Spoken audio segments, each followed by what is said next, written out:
Special Operations,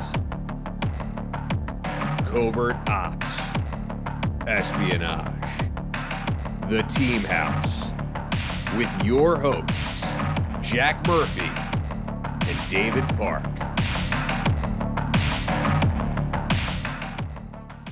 Hey everybody, welcome to episode 277 of The Team House. I'm Dave Park. I'm here with Jack Murphy and our guest again tonight, Jack Devine. If you haven't seen Jack's first episode, please check out 260, CIA legend, and we really appreciate you joining us again tonight. Well, I'm glad to be back. I'm a little more tense this time because last time I got some feedback right away saying you were doing well at the beginning, but when you reached for the brass knuckles, it brought back bad memories. So, from two CIA guys, and I'm thinking, wait a minute, was that my management style? I don't know, but I'm sitting here and my left hand wants to grab it, but I'm folding my hand so I don't touch it. So we're getting a little tea from the past. Maybe your next book.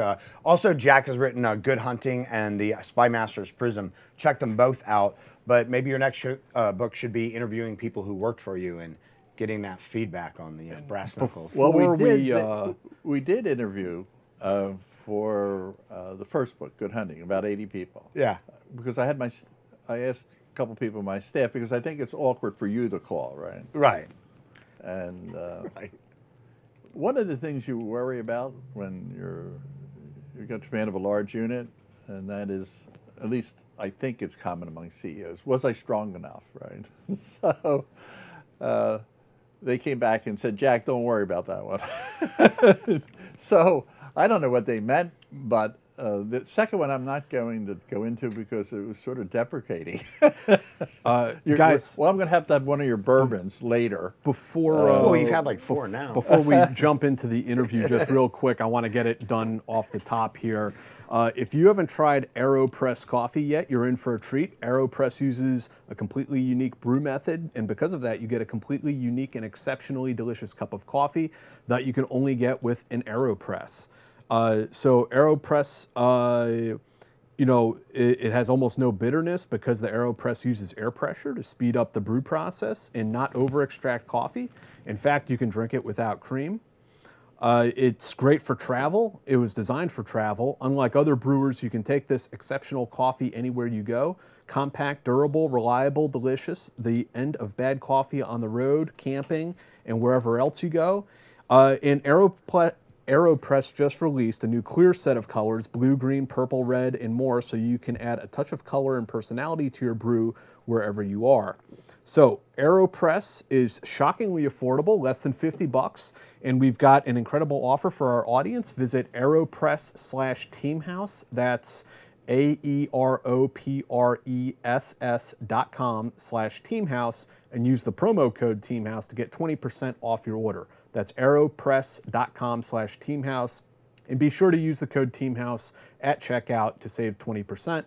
It's time to ditch the drive-thru, toss the French press, and say yes to better mornings fueled by better coffee. Aeropress ships to the USA and over 60 countries around the world, and we thank you, Aeropress, for sponsoring this show. Well, I might try one of those later. Well, highly recommend Although the it. office my assistant refuses to serve me caffeinated coffee. She thinks I get too hyper. Yeah. She won't take my calls after she's heard I've had an espresso. So, Her name's Stephanie, by the way. I better do a shout out there. I'm in trouble. I'm taking her name in vain. Stephanie, you're the best. I didn't say that. We added that. We added that. She's better than that. She's better than that. She's better than that. So, the last time you were on, we covered, I don't know, maybe a third of the book Good Hunting. It's kind of a chronological story of your life, your time in the agency. There were a lot of things we didn't get to. Some of them we want to touch on tonight, but some we also want to ask, just your opinion on different aspects of espionage, different takes on what's going on in the world today. And I think the first take that Jack and I are most interested in, because we're both kind of movie buffs, is like your take on the movie industry, which movies get it right, what movies get it wrong, about the CIA, things like that. Well, growing up in the agency, I almost refused to watch a James Bond movie. I thought it trivialized it, right? It's silly, right?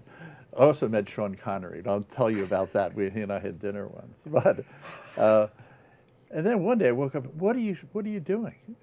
James Bond is dashing, right? The world thinks he goes out and solves all their problems. The Queen loves him, and you're going around. No, I'm not like that. I'm really kind of a dull bureaucrat. Wait a minute. So that's the plus side. There is a downside because there's an impression in some policy circles that yes, CIA can do everything, and therefore you have to approach that covert action business we talked about with some restraint.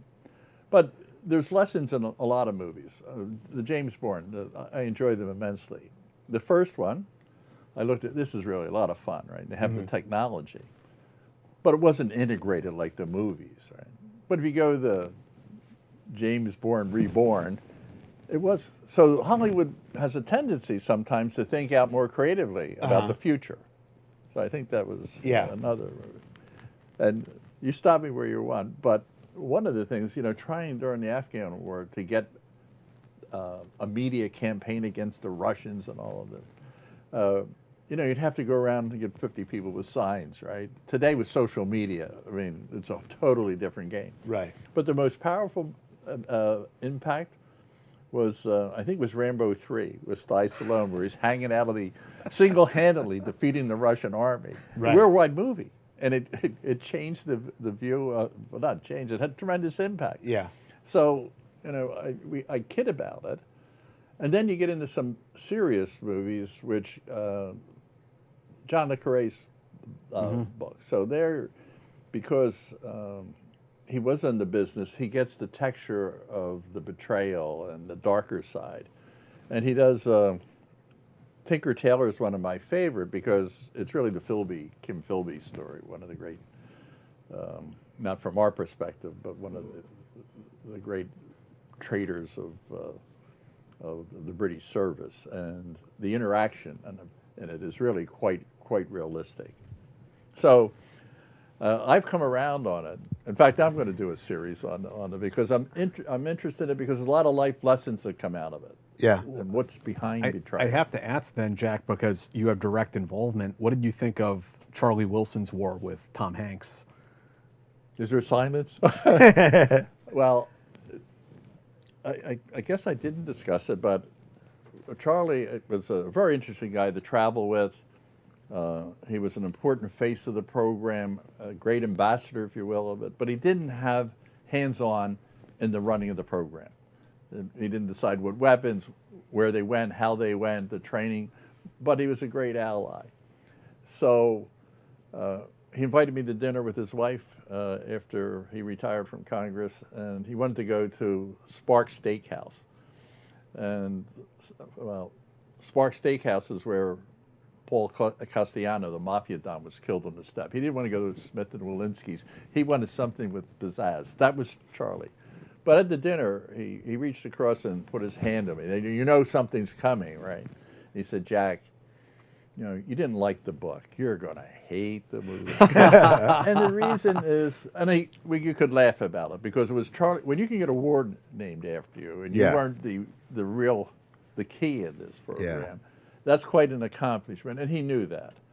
And he was due credit for sure, but it wasn't his war. The war was really made up of hundreds of people, the mule skinner that made the saddles for the mules, the trainers of the Stinger missile, the people that rounded the mules and drove them across China, the people that helped build the weapons, trained the weapons. So when Milt Bearden, who was the chief in Islamabad when it came to an end, sent out a cable saying, we won. And I think it's better for history. It's a lousy movie, but it's better for history to realize it takes organization, planning, plumbing, a lot of logistics. It's Ulysses S.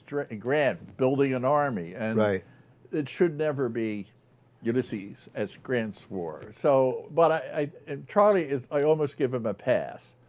But I don't want anyone to think that you get a congressman and a couple CIA guys and you whip together a war. I mean, Yeah. So that's a part where, and I understand why Hollywood went down that way, but Charlie, for example, one of the things that he had in his office was a Stinger missile hanging over the door. Charlie was opposed to putting the Stinger in to Afghanistan because I think he was told by those in power, so to speak, going to cause World War III. And he was a company guy and said, we don't need the Stinger, and the people at the agency said they did as well. And so that was a critical aspect of the war. And I think Charlie wasn't on board. He quickly, once it was used, couldn't be more supportive. Sure. So Charlie had a role for sure, but it wasn't his war. And Yeah. I have to ask too before we move on to the next thing, but tell us about this dinner with Sean Connery. How did that come about, and what was that like? You know, James Bond meeting a real spy. So I was invited to give a talk. A friend of mine has property in the Bahamas, and Sean Connery lives there. Mm-hmm. So he was one of the stars of the club, right? So he was in the audience. We knew he was going to be there, and the host invited me, and Sean Connery sat beside me through dinner. So the first time I came across Sean Connery, I was sitting in a restaurant in London. I happened to be in London at that time, and Pat was with me, my wife, and the head of the British service was there with his wife, and Sean Connery came in. You have to see somebody like that come into a restaurant. The whole place flutters, right? Everybody's giggling, including our wives. Now, I didn't do it. The Brit did it. I'm standing by that story to this day. He said, why are you so enthused? We're the real thing. I would never say that, right? They started giggling and laughing and turned and said, there's the real thing. So when I went down to the Bahamas, I thought it was a great story. I told that story. He didn't laugh. But afterwards, he was really a delightful guy. But what's funny is in the movies, he's a Brit through and through, and the Queen's servant, right? He's a Scotsman. He's opposed to monarchy. He was part of the Scottish independence movement. Oh, I know. Yeah. I raised it. That's when I learned what the real story was, because he was pushing back on it about Scotland. Oh, okay, Sean, we're okay. But it was a delightful actor, and he was self-contained. By that I mean he saw himself as another person, and there was no pretensions about him, and it was really a treat to be with him. So I don't mind being identified with Sean Connery. Was he at all, curious about the CIA, about your time in the CIA, about how, the Sean Connery or the James Bond story matched with what, No one ever asked me that. Yeah. And I didn't dawn on me at the time. We didn't talk about it. We talked about his movies. Which one did you like best? And no, not because he was trying to go anywhere with it. And I'm now hesitating, thinking, why not? And I think because maybe he wasn't interested in actually the Le Carré, George Smiley part. Right. Although we could have had, in retrospect, because I was more interested in hearing from him than him from me, just because, well, I don't know why, because he's a star and I'm Jack Devine. So it would have been an interesting discussion, because I was involved in a lot of covert action, which rubs up against the type of activities Bond was involved in, as opposed to the espionage of George Smiley, which I was involved in as well. So I wish we had a second dinner, because that would have been really interesting, but I was sort of excited. Sure. Not like on the people in the restaurant. I think he played that, no offense to any other. I thought he was for me, the James Bond. Yeah, me too. If you wanted to look, I mean, it just very classy, natural class, like Cary Grant. They just had that ability to carry themselves in a way that, you got respect from it. I'm curious, this is just kind of hypothetical on my end, but I'm curious if the reason that you were curious about him and he wasn't that curious about you is the reason he was a movie star and you were an intelligence officer. Yeah. So you like to analyze things. Yeah, sometimes. But you know, like being curious about other people obviously helps you in your line of work. Yeah, no, I think, but I want to be clear. It wasn't because of an ego issue Sure. with him. He would have gone wherever we wanted to go, Sure. and I would have as well. It was actually a bit like the conversation we're having tonight. I pretended he wasn't Sean Connery, and I pretended I wasn't Jack Devine. Right. So it was, but the reason I didn't think about it, because I didn't think about it in that context. I think this is kind of a fun moment. Yeah. It was Right. a fun Yeah. moment. It wasn't Yeah. a substantive Yeah. moment. Yeah. But Yeah. it's an interesting, I think I agree with your analysis that in that regard. Yeah. Do you feel as though, because you know the CIA is often portrayed as the sort of big bad in a lot of movies, you know, this organization or people within an organization behind the scenes pulling strings or conducting these off the book ops. Do you feel as though that hurts the CIA at all? No, I think it adds to the mystique. I mean, I'm going to be honest Yeah. with you. I mean, there's spy power. Now, you can convert that into real power. And by that, I mean, that image is very helpful abroad. You're representing, you're working for the CIA. They're assuming way too much. Yeah. Right. You guys can And do I backflips will over tell barbed you- wire fences. Yeah. And things. You have hit teams in every European city. When you mix it up with, I would call the day-to-day people that make this country run, if you pull them aside, they say, you know, go do more. In other words, they have no idea that I'm 15 lawyers holding me back, Right. But in other words, I think in America, I understand what you're saying, and we've gone. There's a new period now. I'm leaving the last 15 years aside for a moment, but I think there was great support for the agency, despite the critiques. And, you know, frankly, as I told you at the beginning, I joined CIA because there was a scandalous book, and I read it and had the opposite reaction. Right. And I think America does too. They know CIA is helping defend this country. They really get it. Yeah. And they know that tough things have to be done, and it has to be done, and so they're there. Now, does the intelligentsia sign up to it? And it's a good mix. So I don't think it's tarnished it. I think in the recent years, and I don't want to get into the politics of it, we can bore, like much of TV can be boring, and that is the politicalization of intelligence. It's started to turn people, okay, I'm a Democrat or I'm a Republican, and therefore I'm with or not the CIA. The CIA must remain independent. It has to be nonpartisan. It can't function because its only job is to look at things concretely. So I think we've had some rough times lately, and so there may be some tarnishing of it. But I still think I don't want to pick on Kansas. You go out to Kansas and sit down in the bar and say, "What do you think of CIA?" Hey, I'd like to join. Yeah. I'm going to tell you a story for a second about Sure. this. So when 9/11 came, I have a great doctor, best degrees, head of the department, and I hardly knew him at that time, and he had looked in the orthopedic area, and he was looking at my knee, and Pat said, "See the fellow there? I think that's your doctor." Well, I didn't see him. Pat's always on the lookout to protect me, and lo and behold, it was my doctor, and he came over and said, "Jack, I think you can use me." I said, "What do you mean can use you?" "I think I could be a sniper." Now, this is his mother must have spent every penny she had to make him not a doctor, a big-time doctor, and at age 50, he's going to get up in a tree Right. and be a sniper. That's in a different part of America. Yeah. Okay. Yeah. I mean, 9/11 brought a lot of that out. Yeah. And so it's there, and so. And I'm kind of proud. I mean, fortunately, I said to him, "Look, I think the window of opportunity closed." I'm trying to help his mother the best I can. Right. I don't want her calling me up and say, "What did you do?"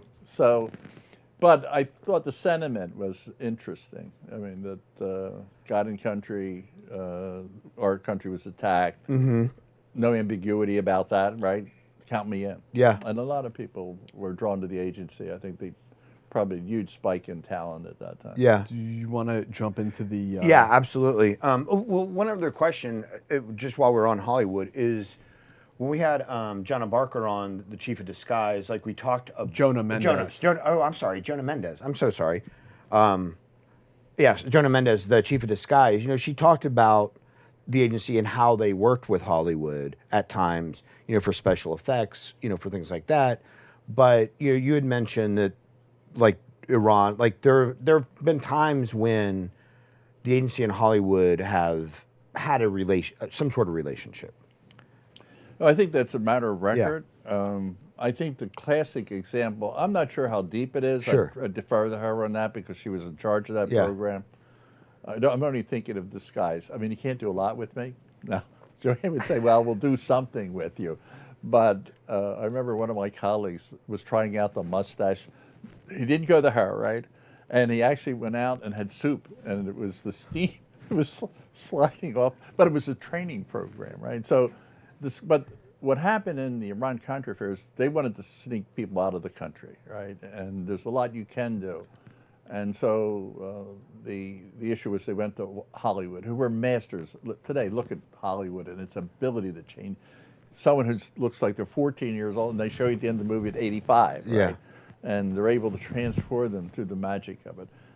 They weren't as far as they are, far advanced today as they are in 85 or 6. So I think they went out to Hollywood, and again, some would say, well, Hollywood actors don't like CIA.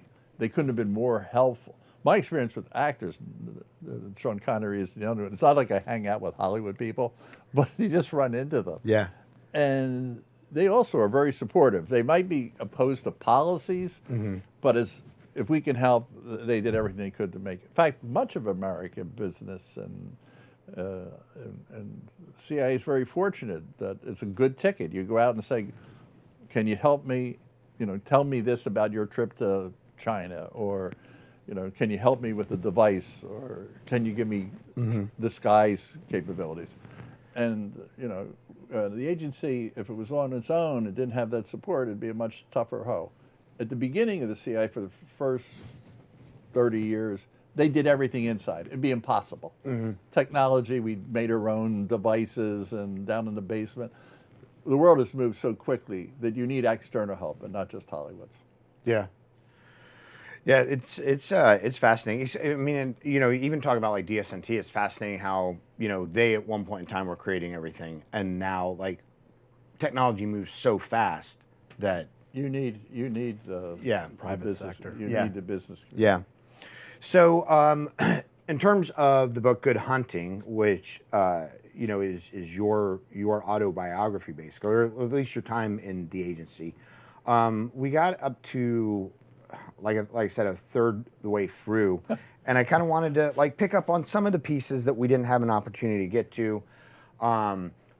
You eventually became head of Counternarcotics. Can you tell us about that time and the agency's war on drugs, America's war on drugs, basically? I was in Rome at the time, and I'd been there 2 years. I wanted to stay 3. But the head of the Counternarcotics unit, it was set up. When it was set up, it was a fellow named Howard Hart. And they just started to develop these centers. And not to get too bureaucratic with the audience, the agency was many stovepipes, right? But because of terrorism and narcotics, they were international. So you had to build organizations that had analysts, operators, different skills. You do the same thing on task force like Afghanistan, but when you get these international problems, you make them bigger. So it was a very exciting thing, and what had happened at that point, the Cold War had come to an end. I mean, it was virtually at the end. It was when I took over 1990, 91, 92, I took over, 90. So at that point, it was Judge Webster, the director's #1 task. I mean, it was to build Right, this the Cold program. War was over. Yeah, 89, the wall came down. The wall came down. Yeah. But Gorbachev was still in power. So to my mind, it came to an end in 90, just not to split hairs, but when it fell in August of 91. So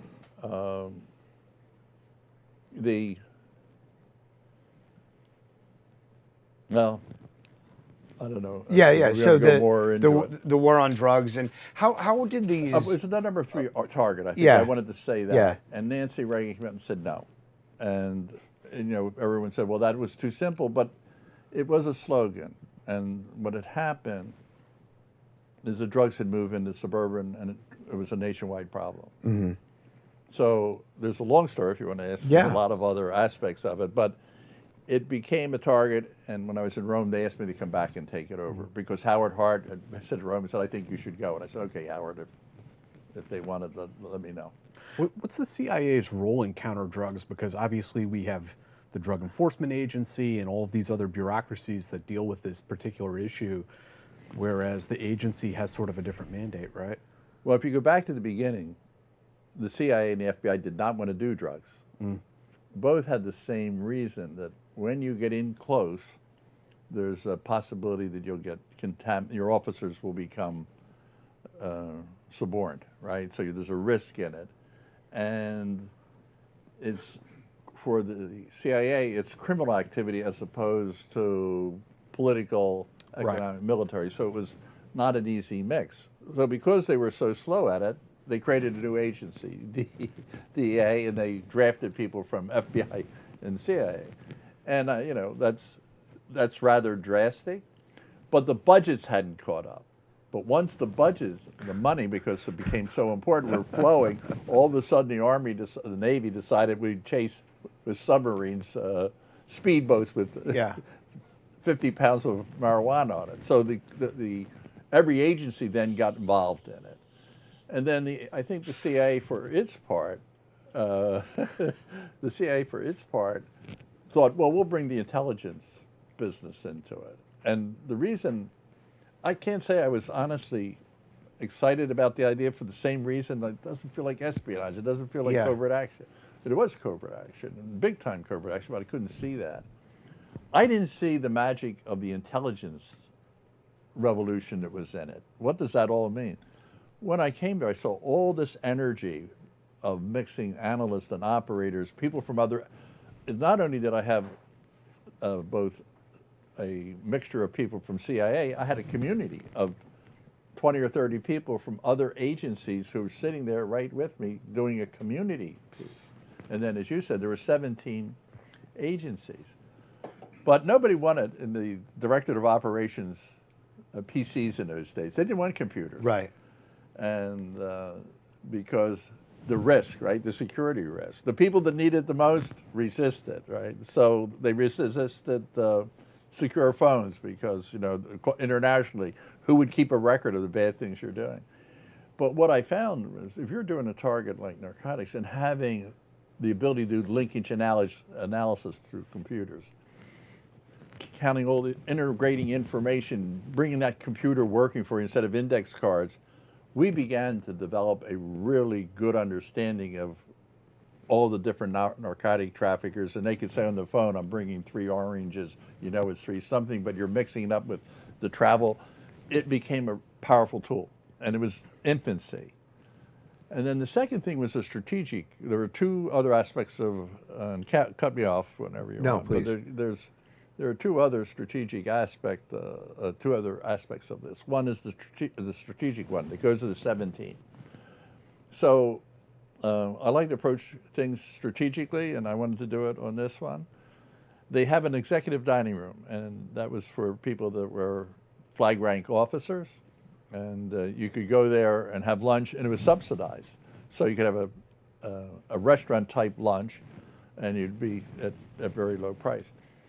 And you're wondering why I'm getting into that.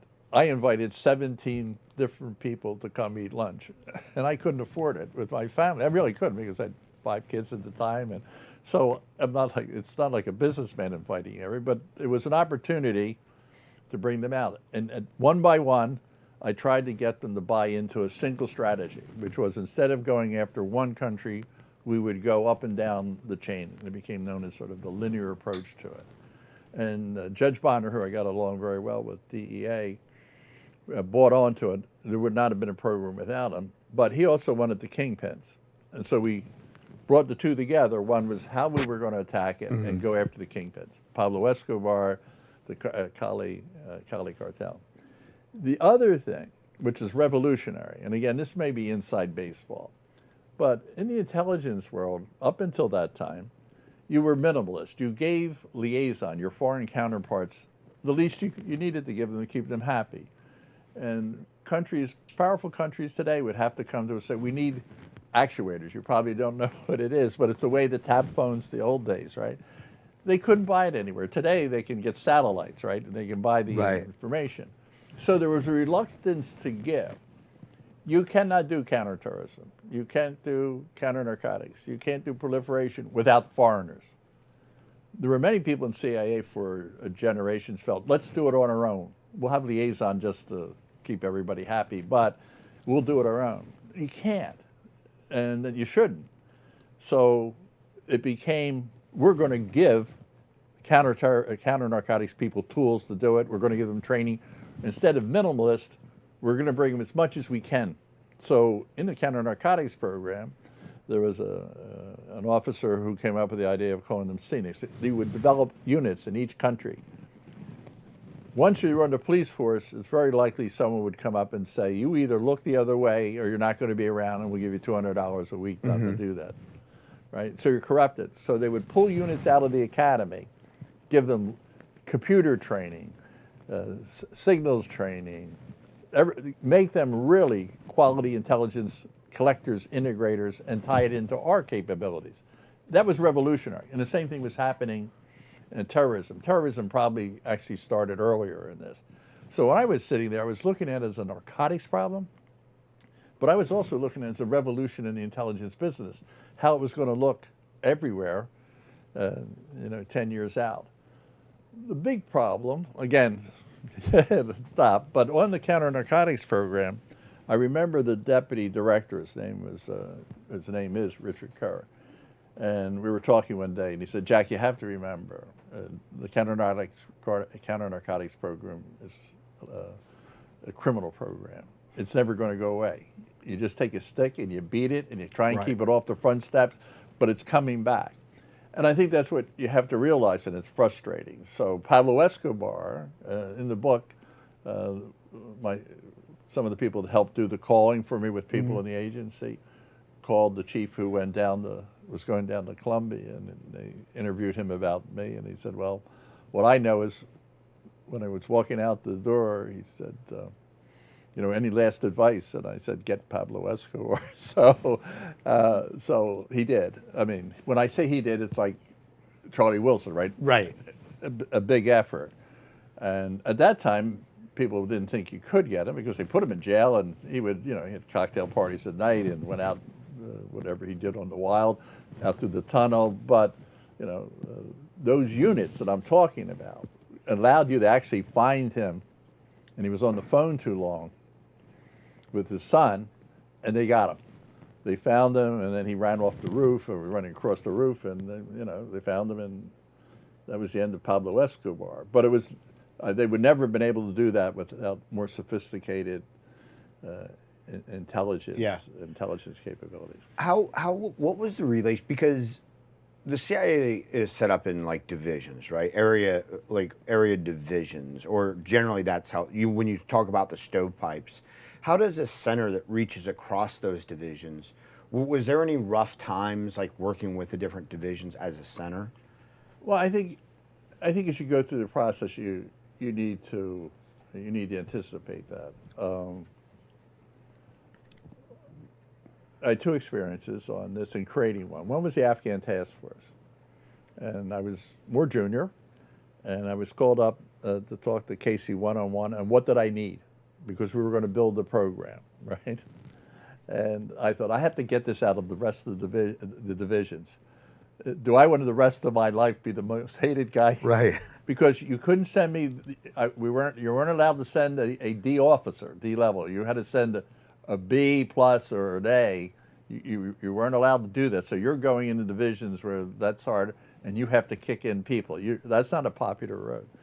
So I tried to figure out what could I do within this parameter. What was the right number, right? So let's say, for math's sake, I said 100. I'll never forget it. Casey leaned over. You sure that's all you need? And it was a really good question because as a businessman, he was saying, "Give me 250, and I'll make this thing run." But I'm trying to figure, what can I get without having a revolution and having people to participate? And I think we didn't get the 250. We've got up quite a bit.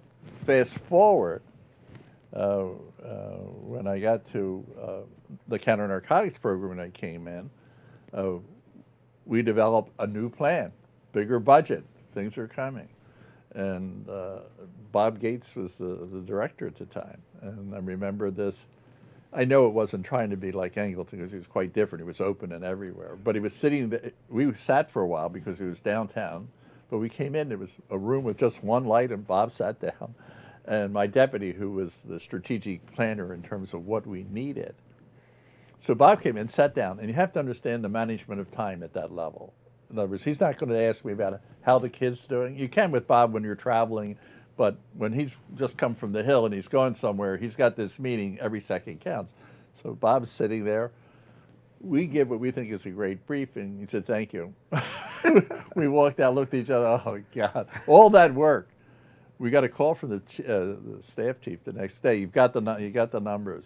So that dynamic, then you have to pull it together, and there is tension. I worry a bit. I'm being a little more kind than I might want to be. We've now gone to centralizing so many things, so that when you have a crisis, when you're pulling everybody together, so I think we've now there's a reason to have specialists that are Russian and African, and you really need that depth. And when you start to homogenize, and then they had this expression when I was in mid-career, you have to have an out-of-body experience, and that meant, let's say you're a linguist in Spanish or French, and they would say, well, you have to go to Indonesia for a year and learn Indonesian. It's like, yeah, that's interesting, but you really need me as a real linguist and expert. And I remember talking to a fellow who had fluent French, and he just came out of the training room. I said, where are you going to? Well, they're going to send me to Spain. Why are they going to send you to Spain? Well, it's because they want me to be more diverse because you have the Spanish, and it was, someone's missing the point. Right, right. And that is, there's a lot to be said for being identified, I am this type of expert. Right. So I think we have to be careful. And I think the terrorism, there was no choice. This is not a critique, this is an observation.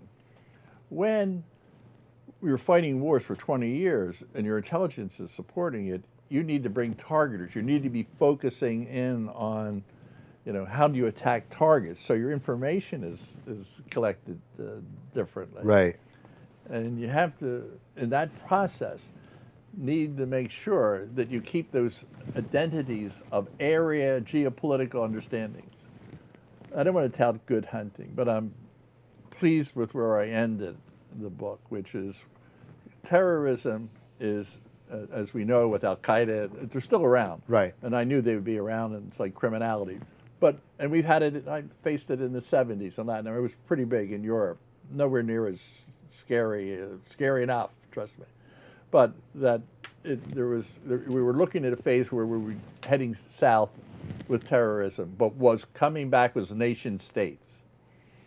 And that meant we were going to be with Russia, China, and I think there was a lot of skepticism about that. Our budgets weren't matching what I was asking for, because at that point the investment of the funds for Russia was, or the Soviet Union, was 70%, and by the time we were writing the book, it's 10% of our budget.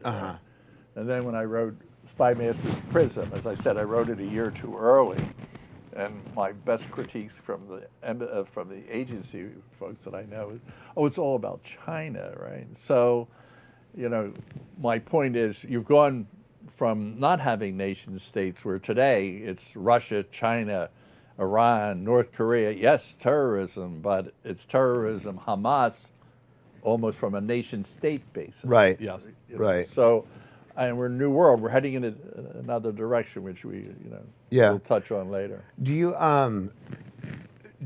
I know that like during, for instance, the Iraq War, the station in Baghdad was very big, and a lot of agency personnel were not happy with their role in the war. They didn't feel like that was where the CIA should be active. That was a military intelligence war, and the CIA was getting the emphasis wrong. What are your opinions on that, or if you have any? I have an opinion on everything. Okay, It doesn't mean, great. It doesn't mean wisdom or anything else, but I've got an opinion. Sure. I've been at this a long time, and I feel that's why I write the books. I mean, Yeah. it's not. Trust me, I'm not making a living off of this. I wouldn't have been able to take the Uber over, I'd have to thumb a ride. So there's been through the early years, the formative years of the agency, and this goes back to the movies, and it's the foreign intelligence collection versus covert action. Mm-hmm. And at the beginning, the emphasis was on covert action. They're coming out of World War II, OSS, fighting the Russians, a lot of covert action. And then as you moved on, became the predominance of foreign intelligence. When you would hit into the 80s, late 80s, I would say 90% of the officers would prefer, if not more, just give me FI. Don't give me the other. It all blows up. Right. And I actually spent more time because I was interested in. One of the reasons I got into the agency was the action part. But there is a price because you will read about it. You better love what you're doing because you're going to read about it, and you're going to be writing about it, talking about it for years to come, and hopefully it's right. But it's that one clause in the charter of the CIA: you will carry out those special activities directed by the President of the United States. What I'm saying is there was a reaction against getting involved, and many people. There was actually a group as late as 1990 were talking about, let's go out to West Virginia, and we'll be just spying. And I said, goodbye. No one's ever. The Senate's never going to go. The President's not going to go. You'll be out there talking to yourself if you're just going to do FI, foreign intelligence. Yeah. You have to have the action part. So when you get to Iraq, the targeting, that support, that intelligence support needed to be done. So what happened, I think a career service, a new group of people had to be trained and brought into it. It had to be done, Yeah. right? But the natural pull is I want to develop and recruit that spy, and so I understand it, but I'm sure people didn't want to go to Vietnam, Right. So and then many people didn't want to participate in Central America, but fortunately there were enough. And the agency, had two expressions, can do, and yes, sir. In other words, you should never ask for an assignment. You will be told where to go, and I was well served by that. I mean, I think, you should if you're asked to go, and everybody I knew in the agency expected to respond to that, and the world demanded that. So yes, that happens now. Would I have put an army in Iraq? That's not where I was. You know this from our last discussion. I was not for putting an army in Afghanistan. If you can't get it done with covert action and the people supporting you, I'm an advocate for covert action. I'm actually, but it's more for peace and keeping our troops out there until we actually, we're being hit straight on. So, but once there, then you're going to carry out the mission. In the last show, we talked about your involvement in covert action. You've been involved in so many, and you just mentioned how somebody's going to write about, Guaranteed. Yeah. You also, in the book, which we didn't talk about last time, talked about both the Carter administration and the Clinton administration in terms of ethics and how that sometimes went up against like the CIA's pragmatism when it came to their needs for covert action. Can you talk about that a little bit? Well, I think when you were looking at the Carter years, there were swings in budgets, right? And I remember what the slogan was. It was, do more with less. In other words, the chief would say, all the chiefs would say, we're going to do just as well with less. Well, okay, yeah, but you're going to be less, okay? But if you've been around long enough, you're soon going to be called back to duty because Right. there's a mission that has to be done. So I remember going through the orientation program, and I'm not going to pick on it. A lieutenant colonel came in. He was a detailed from the military. It was a very good briefing. But he said, listen, you have to understand Latin America. So I was headed to Latin America. And he said, well, you know, only dictatorships work. He didn't say only, but he said, look at this, all these dictatorships, stability. And coming to your point, it was pragmatic. So you didn't necessarily want them, but they were there. They were your counterparts, and there was containing the enemy, so to speak, Right. the communists and so on. But what Jimmy Carter came in, and there are a lot of things that I wasn't happy with Carter, just like any other president. You have things you like and dislike. But what he pushed was human rights. And the issue was, you better not be dealing with foreign governments, intelligence business, and if they're violating human rights, right? So as a young person, wow, that's going to be really hard to do. So I was talking to a chief of a man I have great respect for, Ray Warren, and he said, Jack, I think if Jimmy Carter says this, it's going to revolutionize the business, and it's probably a positive thing. Now, what did he mean? It was absolutely true. If you look 10 years later, we were still in liaison with every country in Latin America, but none of them were run by dictators, right? Now you've got a mix of autocrats and so on, but it wasn't predestined. But what we ended up doing, in the first round, people weren't happy about it. You went into the head of the service and said, look, you know, we're not doing it with you, but you know you're doing bad things down in the basement, and, you know, we're not going to be able to give you this and help you, and we're going to provide help. And so you'd be surprised how positive that was. I mean, that wasn't welcomed warmly. Sure. But everybody adjusted. I mean, America's influence is really, certainly in that time frame, overwhelming in the sense that, okay, if that's what it takes to have a relationship, we'll put these away, right? Yeah. So I think it had a very positive impact. Most CIA people do not want to have to be dealing, you know, most of them are really, but almost all of them are idealistic and want to see a better world, and people treated, you know, no one's going out there to be part of taking people down the basement. That's not, you know, that's not intelligence collection. Right. So if that was the issue, I would say there was tension, but sometimes you have to have tension to move forward. Yeah. Right? Yeah. Now there's other, you know, today we've got a lot of autocrats out there. We still, at the national level, forget CIA, have to still deal with some unsavory countries that are violating human rights, right? You still need to get along with them. You keep saying to them, you know, we're uncomfortable with this, we can't do this with you, we can do that, but we're not going to do this. So it's part of the practicality of doing business. And, you know, it's a gray area, and Yeah. you know, you probably don't belong in the State Department or CRA or Defense Department because it's impossible to function without some of that. Right. Try and keep it to a minimum. Right. Try to change it.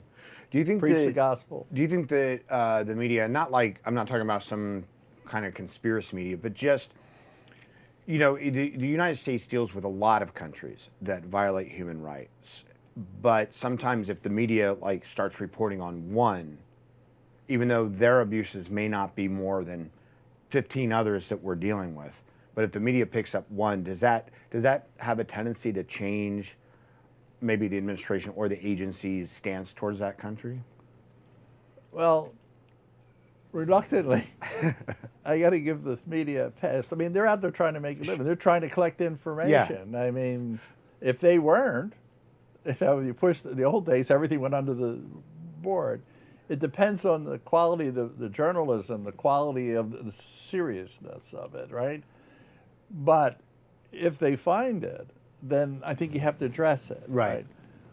But I don't think anybody sits around and says, well, over here, right? I think the point is, if a story's developed, you're not going to have a choice anyway. So you might as well make peace with the fact you're going to deal with it. Right. But if it's a legitimate issue, then you should deal with it. Yeah. One of the things I had an experience in, which was a very good lesson for me, when I was running the Latin American division, in Salvador, the Human Rights Commission wanted to talk to us. The first reaction of the director, we're never going to talk to them ever, no way, no how. But fortunately, I had a very smart fellow who's a friend of mine, who's a top quality analyst, and he was my deputy as an analytical person. Jack, I think this is manageable. If you go in there and tell them the story, because we aren't doing this or that or the other, if you show even a little ankle, you might be surprised what you get, instead of a big blast and story. And actually, he was dead right. Showing a little ankle there about talking to them about it, not trying to, worked out. We ended up with a favorable relationship. We never had a relationship with him, but the commission was reasonable. And I'm not saying you can do that everywhere, but he had sized this up. So you can't have a knee-jerk reaction against that interaction with doing right. Yeah. No, it's fascinating to me sometimes that even if the media knows that there's stuff going on, like what they focus on. And again, I'm not putting blame on them. It's just, and it's not just the media sometimes, it's just sort of a zeitgeist, what people think is important at one particular moment when, we may know that China is like doing this to the Uyghurs, and we may know that, that these things are going on, but those aren't that important. Here's my issue. I've known a lot of journalists over the years. Yeah. Okay. They too have become highly politicized. When they're writing the news, I think they're pretty good. Yeah. I think they're very good. In other words, I think they're looking at the news and they're going after and collecting it.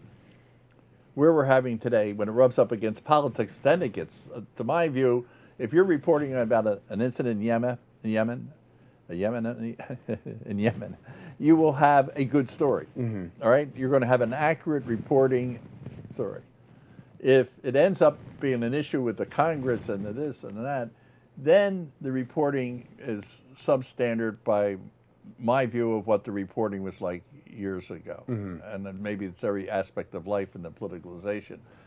But newspaper people are very close to CIA people. They don't like to hear that. But what are they doing? Who, what, when, where, and how? Right. Go out there and meet somebody. Stick your neck out. I mean, look at the journalists that have been killed, kidnapped. It's very close to being a CIA mission. Ours is state national security, and theirs is news. There are friction, but I've had good experiences with them. When you bring them in to a story and you try and don't do this, most of the national respected will go along with that. So my concern today is that overlay of the politics now that is in the national security arena. In other words, before it wasn't so bipolar, right? Yeah. But that's true in Congress. It's true in every aspect of it. It was so much easier for me to do covert action. And in my book, I say, here are the old theological arguments for a just war. I've added a couple. Bipartisan. If you don't have bipartisan support, don't do it. If you look at it today, it sounds like I'm saying, don't do it. Never fight again, yeah. And that's not a good place to be. Yeah. You had an interesting story about when you were at CNC, about actually going to the KGB headquarters. Can you talk about that? See, that was sort of a hidden dream. To go in the enemy's den. Yeah. Walk out alive. I backed into it because I'd actually, I ran the Afghan program, and it was, their war, and it was a war that ended not well for them and contributed to the downfall. So you would think I'd be the last person after Milt Bearden maybe that would be welcome.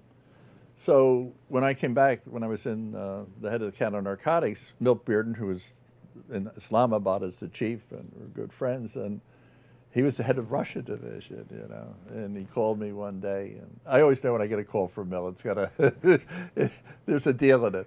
So Milt said, look, Jack, I'd like it if you could come to Russia with me. And I said, why would I do that? Why would we go there together? He said, well, we're trying to warm things up, and the only thing we can talk about is narcotics. And I said, look, that wasn't on high on my list. Now, if he said that you're going to meet the chairman and go in then I would start to be tempted, but then I'd have to think we're getting out a lot.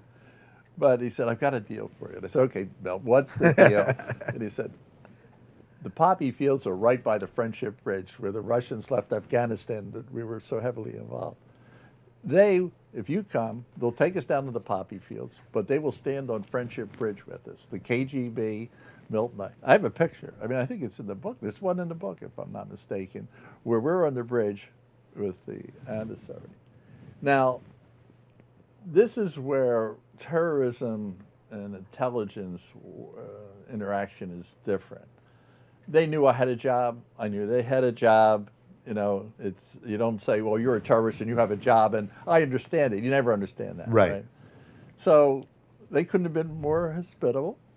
And part of the drill was I was supposed to go see the chairman of the KGB. Now, he's the head of a powerful service. I was in the upper echelon, but there was a layer well above me here with the director. So I really shouldn't have been able to see the head of the KGB, but I saw the deputy, and I wasn't put off. They said, look, he's busy. What I didn't know, he was busy, this was in June of '91 that we went. I didn't realize he was being busy organizing the coup against Yeltsin that came down in August '91. Now, I'm going to stick with the story. Yeah, right. But I thought it was incredibly standing in the building with the KGB, Lenin's head behind you. Now, what they had is interesting, is we walked down a corridor and they had black curtains over certain photos, right? So you know what they were. They're photos of their success against some CIA person that they arrested or whatever, but they pulled them down. So that was all very interesting, and we were with the head of the counterintelligence group, and there was a general and a colonel. And they said, look, we got one more thing we want to show you. And we come around behind the headquarters, and there's a wall and a gate, and there's a corporal. I didn't know it was a corporal. We had a Russian speaker with him. And the KGB guy walked up to the gate, and he said, I'd like to bring our guest in. No, I didn't say like, I want to bring the guest in, and that gruff Russian manner. So the corporal looks at his watch, literally looks at his watch. It's 10 after 5. It closes at 5. Now, this is a corporal turning to the colonel. He said, you don't understand. I'm here with the general. He said, well, it's still quarter after 5. And he wouldn't move. We went away. Now, they were humiliated and humbled by that. And when I went back, I wrote a memo, but it wasn't something you circulate. Wow, look at this memo. But it was my trip report. And I said, the people have lost the fear of the KGB. Mm-hmm. The system is in serious trouble. I didn't know it was that serious that 2 months later it was right. going to go. But to me, it was like the whole trip, that 2-minute discussion. They called the next day and said to our representative with us, he's not there anymore. My bet is that they didn't move him either. Yeah. So that was, it was one heck of a trip that I'll remember for a long time. I think in your book, I think the title was The Beginning of the End. Like, you knew at that moment that... Yeah, well, I don't want to say I would have ran up to the director, so listen, I have to tell you, I just suddenly found the secret. Right. It's going to go. Right. But I left there feeling this is not going the right way. I know what happened in Afghanistan. I could see the political dynamics of it. In my wildest dreams, I never, as a CIA person, the whole thing was going to collapse. Right. And then the wall, and then were we going to get as far as we did? Yeah. And it was, from a life experience point of view, incredible to watch that and walk away with what are the 3,000 lessons you learn from that. Yeah. You mentioned Philby. Can we talk a little bit about Ames, because you knew Ames, and sort of how that came about in your view, and then also a comparison with like Ames and Philby. Just for chronology, let me hit Philby first. Yeah, sure. For the audience may not know. Sure. But Kim Philby was a very senior member of MI6 who joined the Communist Party as a young person, ideologically oriented, and rose up into the highest ranks. He represented MI6 in Washington. He was the liaison, the interface with CIA, FBI, went to the cocktail parties, the legendary 2 and 3 martini lunch. In the book, and I was talking to an official from that time who, in fact, it's maybe in one of the Philby books, they'd have 2 martinis and go out to the club to drink. I mean, I don't know how you function, but or even you recognize you were a spy. But it was a betrayal, a huge betrayal. And what was fascinating about it, when you look at it and you compare it with Ames, they have the Cambridge Five. They all went to Cambridge. 5 people that became very senior. One was the Queen's art historian. Another was a senior person in the embassy in Washington. 2 of them. One was, he was a true drunkard and walked around town sort of telling people he was a spy, but everyone thought he was so drunk he didn't know what he was talking about. They, by the way, defected while Philby was in Washington. Right. And the one that was the drunkard lived with Philby. You would have thought the bell might have gone, maybe there's something not right here, right? So the fact that he betrayed his country, and this is why when you look at all the Le Carre books, they're all about that type of betrayal within the highest levels. In other words, it's the top. When you look at Tinker Tailor, it's around the table, right? Each chess piece represents one of the most senior people in the service. And the head of the service at that time gets Smiley to help find out which one of the top 5, okay? And let me say one more thing about Philby, otherwise I could spend hours. 2 things I'll say about him. One, his wife, his first wife was a communist. And she introduced him to a woman who was very active, who then introduced him to a KGB officer. And he thought he was going to become an activist in support of communism, and the KGB officer, you got to get out of that. You've got these great credentials. You're part of the club. You're the governing class. You have to go back. Right. So what he did is he shedded his communist background and became one of the club. And the British system is very much a class system and the club system. And once you're in, the view is nobody in this club would ever betray their country. It's what you are. You are Her Majesty's government. It's inconceivable. So you're blinded.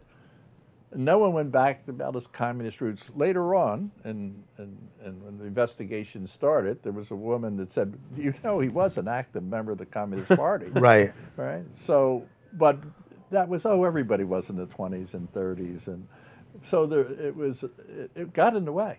Yeah. Seriously got in the way. Jack, could you expand on that a little bit? I think like the notion of ideological recruitments is particularly interesting. And what do you think it was about Kim Philby that drew him towards communism or that pushed him away from the British system that led him to betraying his country? Yeah. So I think, again, bear with me because I'm guessing in some parts. But what you'll see in a number of the defectors, a relationship with the father. Okay, now I'm not interesting. And it's problematic. It doesn't mean abuse. It just means that there's a split. Yeah, there's something like his father was in the intelligence service. The father was so some reason. The idea of the system and whether it was father, and as you remember, I gave the father conflated when I gave with Ames, the system I gave Ames itself, a book, about he gave me a book about espionage, Coffin for Demetrius, right? And I gave him one, the psychopathology of leadership. You're predestined, if you look at it. In some ways, Philby, they had a choice. Don't get me wrong, sure. but they were more psychologically tuned for betrayal because of wherever they were with vis-a-vis their father and the system. Even though Philby was in the system, there was some tension in that area. But the world was different. 1917, there were 1 million communists in the United States. New world. The workers will prevail. The idyllic lifestyle. Well, when Stalin got in, that changed. That changed. But Philby's 1929 or 28, and then he was in that that Nalu in Cambridge, as were the others. And I'm not saying they all had father's issues or whatever. Right. But in Philby's case, whatever reason, he became a true believer, an ideological believer. When he later defects, and we're jumping ahead in the story, but we're not going to spend all night on Philby because we could. His wife, what happened is he thought he was going to become a senior figure in the KGB, and they didn't trust him because he betrayed his country. Once you betray, well, you betray again. Right. But they treated him, and he would come in for a briefing, but they gave him an apartment. It's not a luxury, it's one for sure. Never learned Russian. Only read papers in English and the cricket scores. Two-fisted drinker. Kind of a miserable life. Yeah. His wife separated. She went with him, dutiful wife in this case, left. And she said, even to the end, he had misgivings about Russia and its lifestyle, but he was still a committed ideological communist, which is, right, you're laughing again, as we go further in the Cold War, the Russians had a really hard, they couldn't sell that anymore. Right. Right. I mean, we can sell democracy, and that's many people worked with us because we had a better product. They had a hot product for a while. Remember, we had the Depression. There was a lot of forces saying, change this world. The other side was fascism was growing because you had the same frustrations, but people were coming out of the other end of the tube with radical approaches to things. So I think when we look at Philby, he's the ideological one. Right. The other second part is that he was part of a group that makes him different. And the third thing, he was part of the class. And he was a senior person, a real player at the top of the British service. Right. Okay? So if we fast forward, well, I should say one thing. I gave a talk at one of the clubs in, one of the clubs in town in New York City. And we spent a lot of the night talking about this, and they sold some books, and one lady came up, and then another. What about Kim Philby? He lives on. I mean, lives on as people that follow this. It was such an intricate story, and I tried to figure out, as you just asked me, how is he not like Ames, right? Now, Philby did a lot of damage because he was sitting at the top, and had a lot of information about what was going on and he almost became C. He got that close. So until there was rumors about him, and even when sources started to report that he was a traitor, the service was split about 50%. And then he farmed him off to Beirut, and we'll leave it. We can go on and on with Philby. But if we fast forward to Ames, who I did know, and he was about to go into training, and I was coming into an office behind him several months, and he was a diehard, loyal American, committed, loved espionage, Russia. That was where he was going to be. Came to me once, and somewhere along the line said, you have to understand, counterintelligence is the ace of spades. And I guess the ace of clubs and diamonds, right, don't matter as much. But right from the beginning, he was into this framework. One of his drinking incidents, even further in his career, which I read about later, was a fight or argument, a heated argument, when he was drunk with a Cuban. In other words, he wasn't sympathetic to the Cuban. Right. Now, he had... I think he was liberal socially, if you will, but from an intelligence point of view, he was very conservative at the time. And as his career prospered, and we look at Ames, he was the equivalent of a major. Nothing wrong with a major, right? But Philby was a genuine three-star contender, three-star general and a contender for the top job. Right. He was part of the boys at the top in those days, right? Yeah. Ames was not. He was a middle, and he wasn't a manager. He was, sort of, his specialty was doing Russia. He had some skills in it. He wasn't fluent, but he could speak it. Very few people did. So he was often involved in the sensitive cases.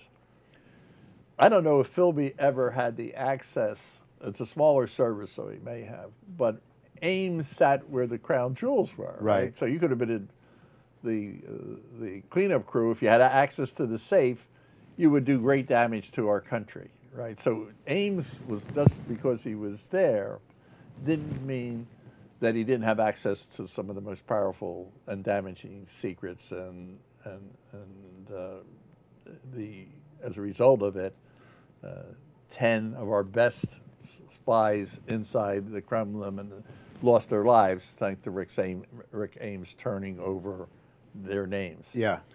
But Rick's motivation, I look at it differently, and I said I knew him well. Yeah. I mean, I went to his wedding and so on, and he worked for me for a while. He was supposed to leave. I wish he had left before I got there.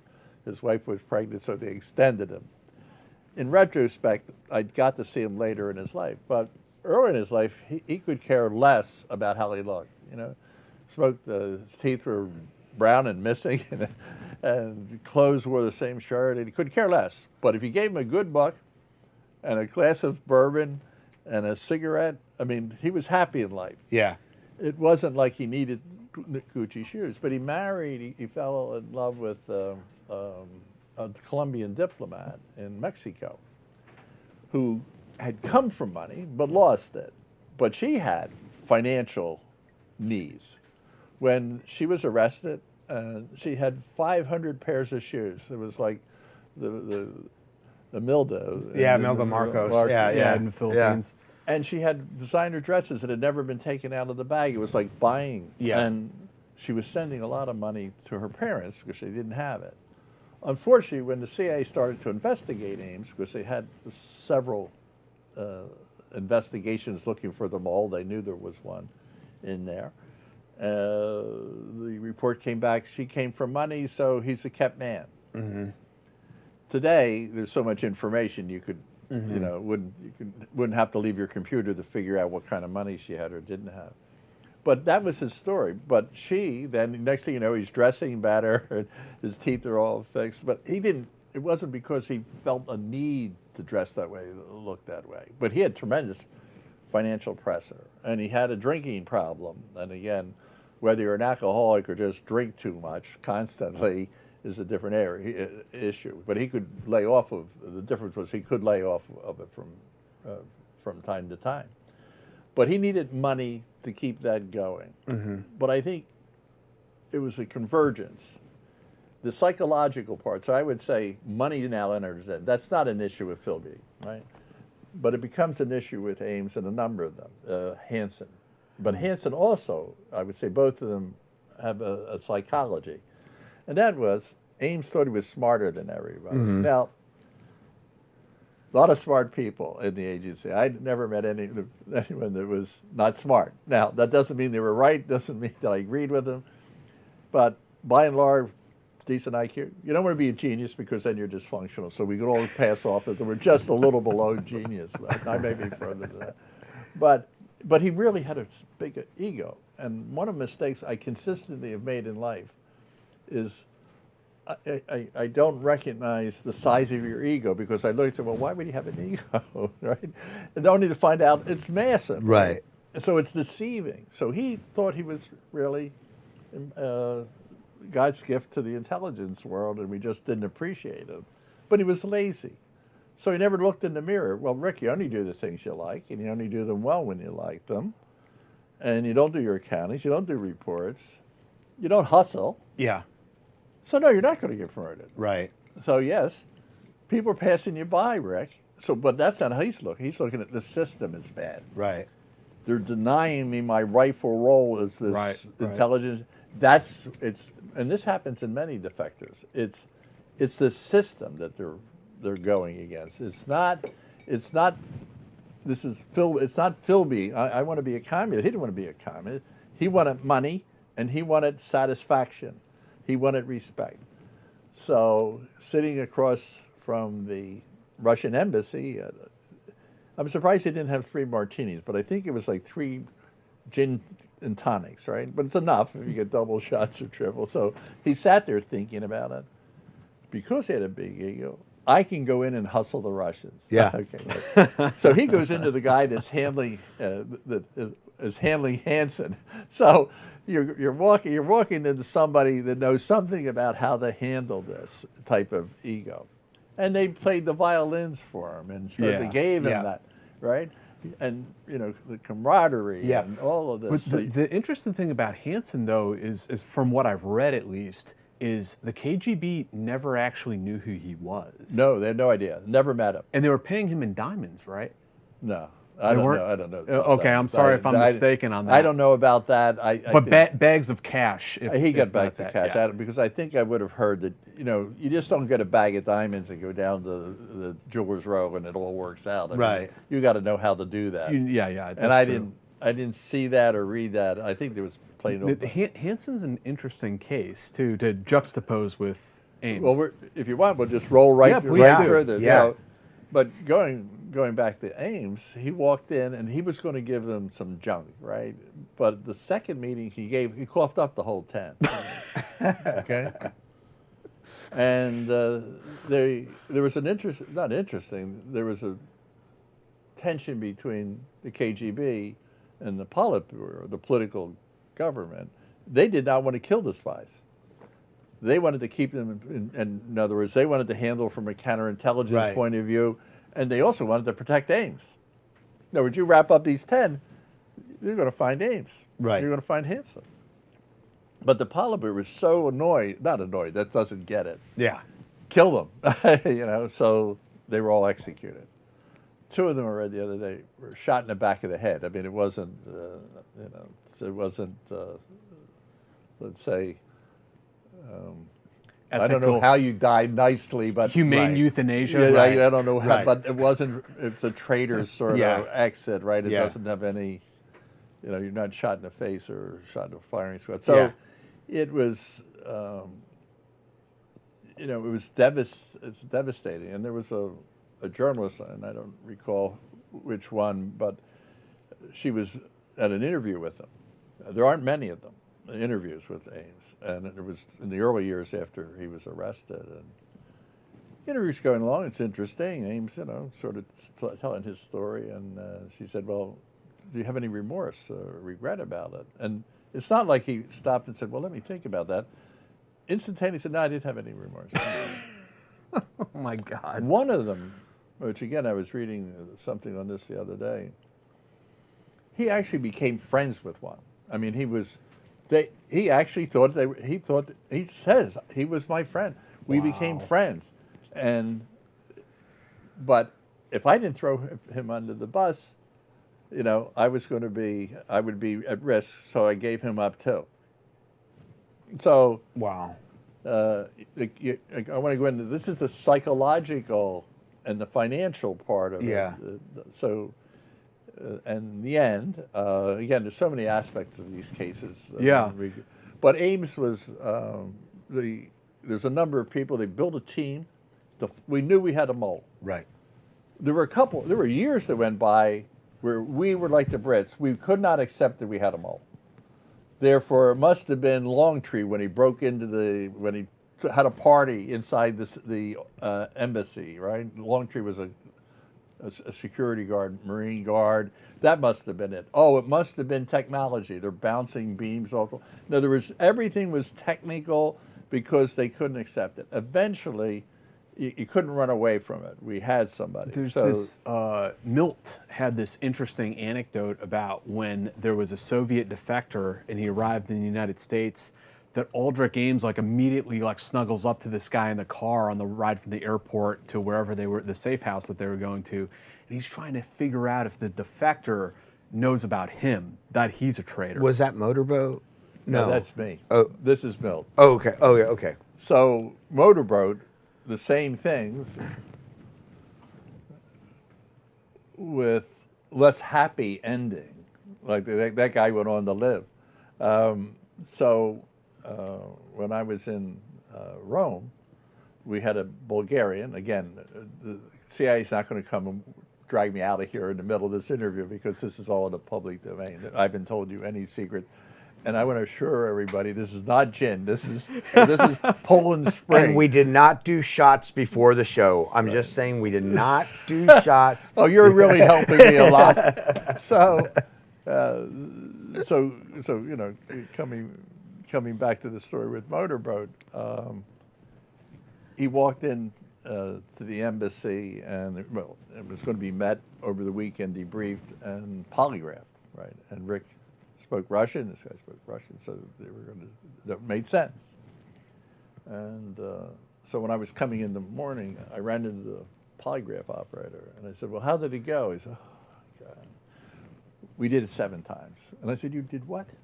Because once you start doing polygraphs, you degrade the polygraph. Yeah. But Ames was concerned that Motorboat might have been able To identify to him. identify him. So you ended up with an inconclusive polygraph, right?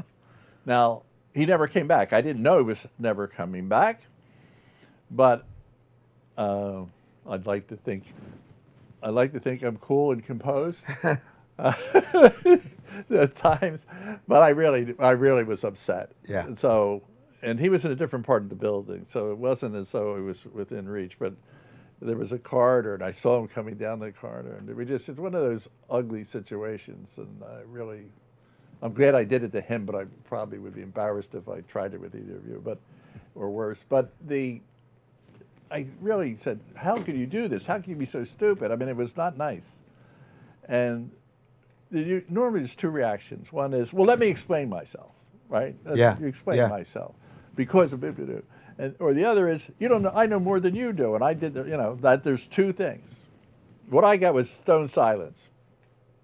It was like, wow, that was really odd. You're bleeding to death, but you're just standing there. Yeah. And there's, in Spanish, the word ojo, which means look out, watch out. That little piece of something wrong with Ames. Yeah. What the hell is it? But that doesn't mean you're a spy. In other Right. words, that doesn't mean a spy. It doesn't mean a spy if you fall down drunk. Now, they dried him out because we had a system of trying to bring him in. But, so you leave that aside, and the team that was put together, and by the way, their first vote, when they had looking at the list, Ames did not make the top slot. I think he made it on Gene and Sandy Grimes as they were on the team list, but Ames did not look like the person that was going to be fingered for this. And then it dissolved. I have no idea why it dissolved. And Gene was about to retire and went, let me give it another shot and start looking for it. Right? And so they came to me not too late very late in the game when they were getting to the end part. They called and said, Jack, we can't meet you in our office.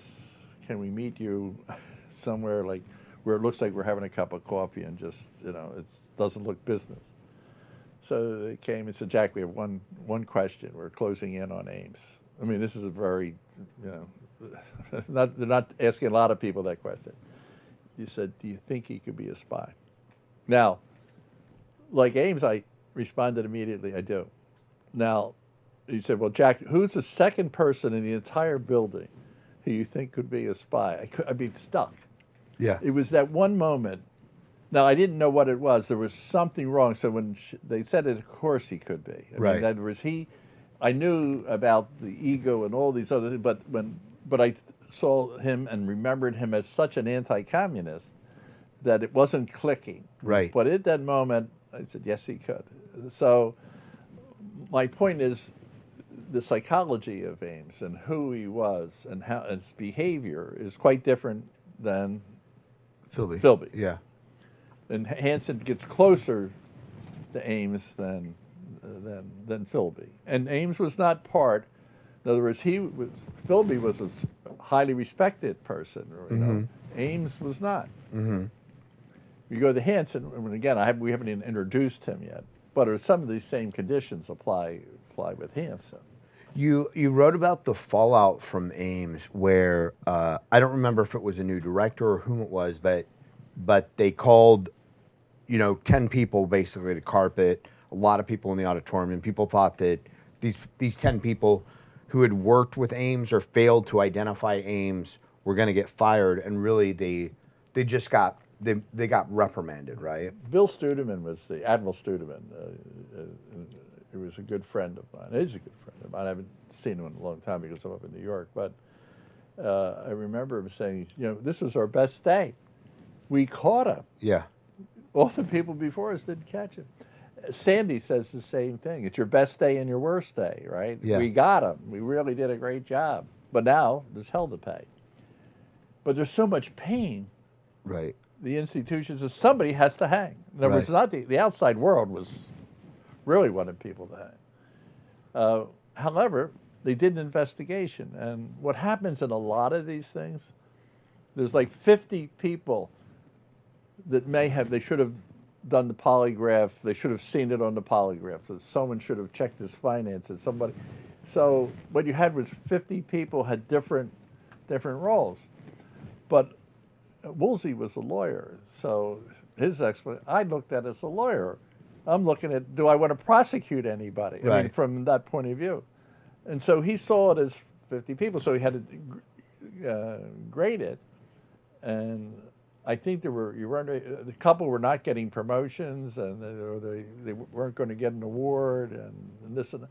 But I was in the auditorium, and I could feel, no, that's not the right answer. Someone throw him to the wolf, get somebody, right? And I thought Woolsey was just going to stand his ground. I think it was painful. It's people underestimate it's betrayal and its detrimental effect. I will point out I was not on the 10. But coming back, and I think it may have been more than that, but very, very, very painful experience. Yeah. But one of the things that happened, and I think I told you this, at the time, the executive director decided we're going to fix things. We're going to have new CI training. We're going to have this. All that's good. I'm not saying you don't do it. Be able to look at financial things, right?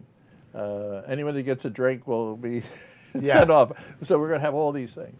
But then they handed out never again, right, badges. I refused to wear one. So people probably thought, well, he's, there's a communist. Yeah. We found one. The other people that thought I might be betrayed, I'll get to that in a minute.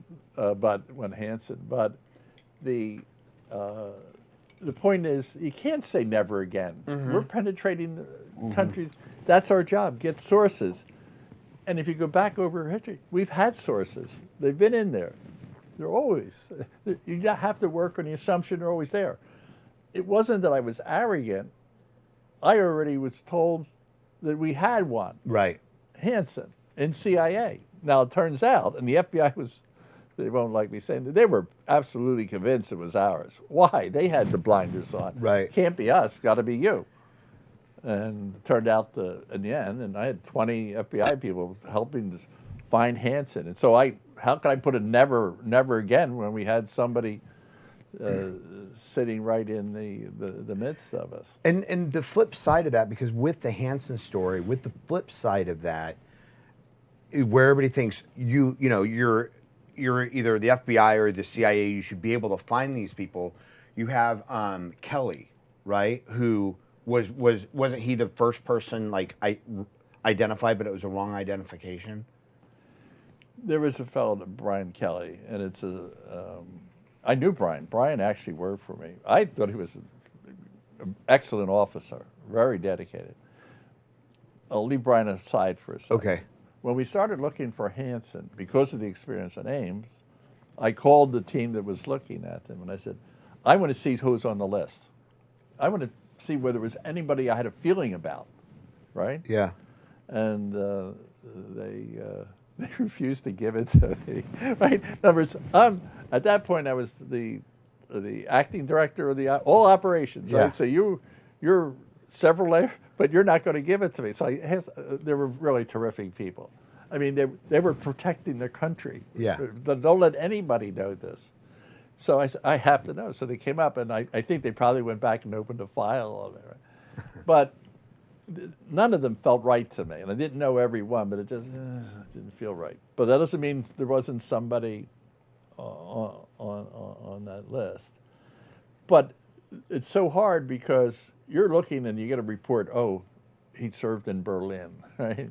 Oh no, he also was in Colombia. He's 35. You know, no, he's 62. So what you're getting is you're matrixing it, but who's the one person? So it's not as easy as it sounds.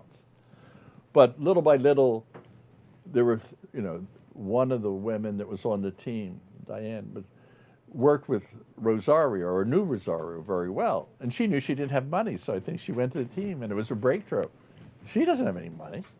How does Rick have the money now? Now you've got the makings of a case, right? Where is the money? How did he get the money? And then there was I have a chapter, Takes a Spy to Catch a Spy.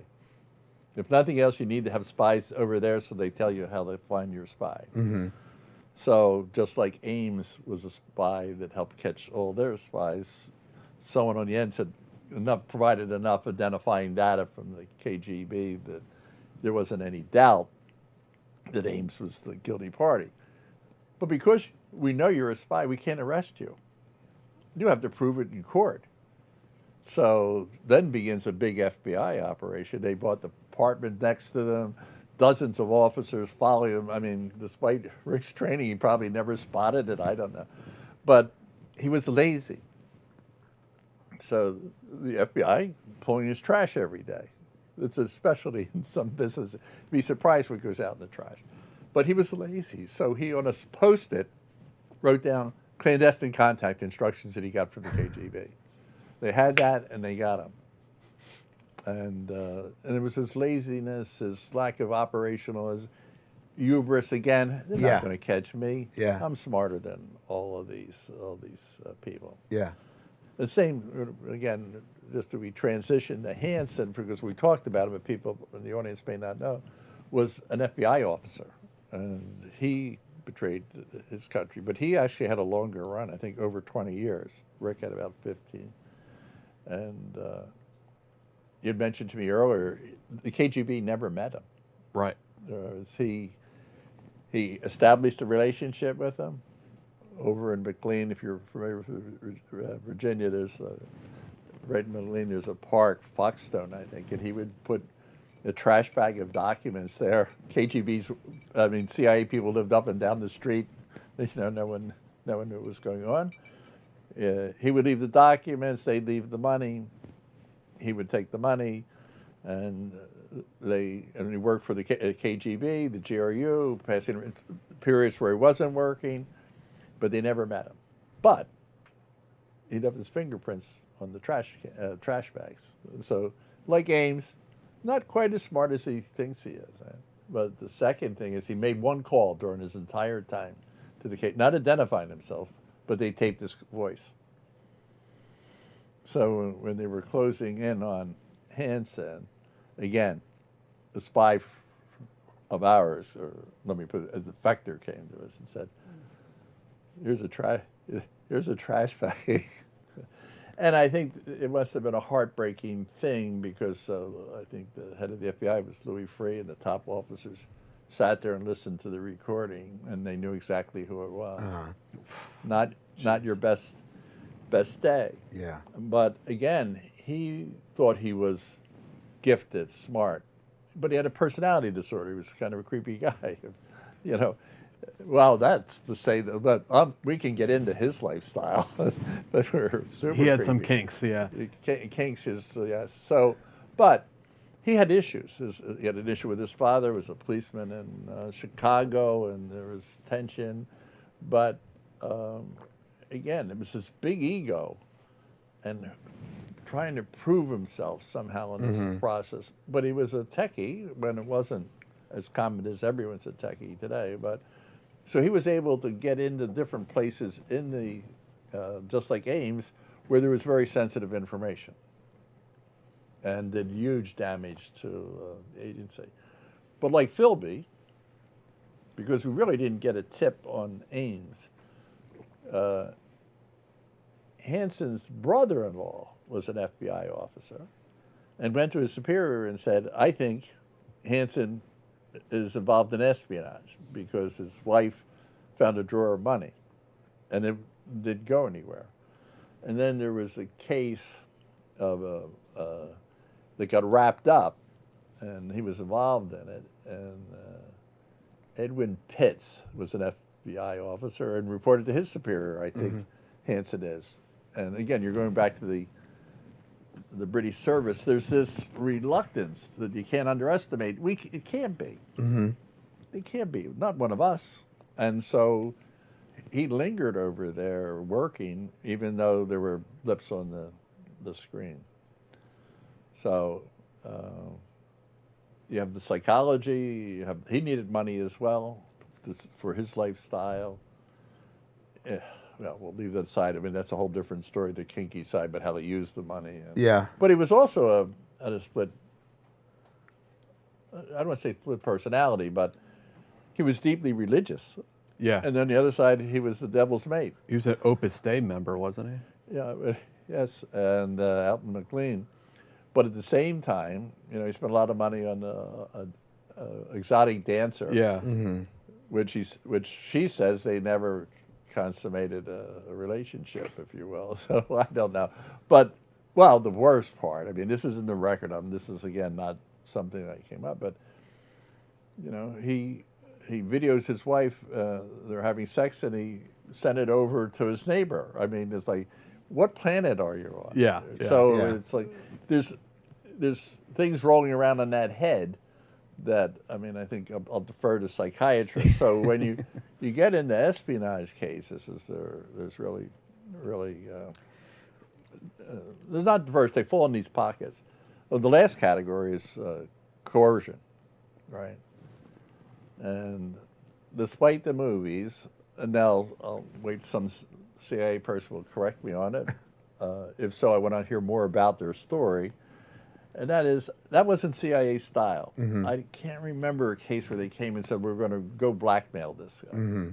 Despite, we didn't have to. We had people who wanted to come to us, or how would you like to have a college fund set up for you, right? It wasn't, you know, the honeypots weren't really.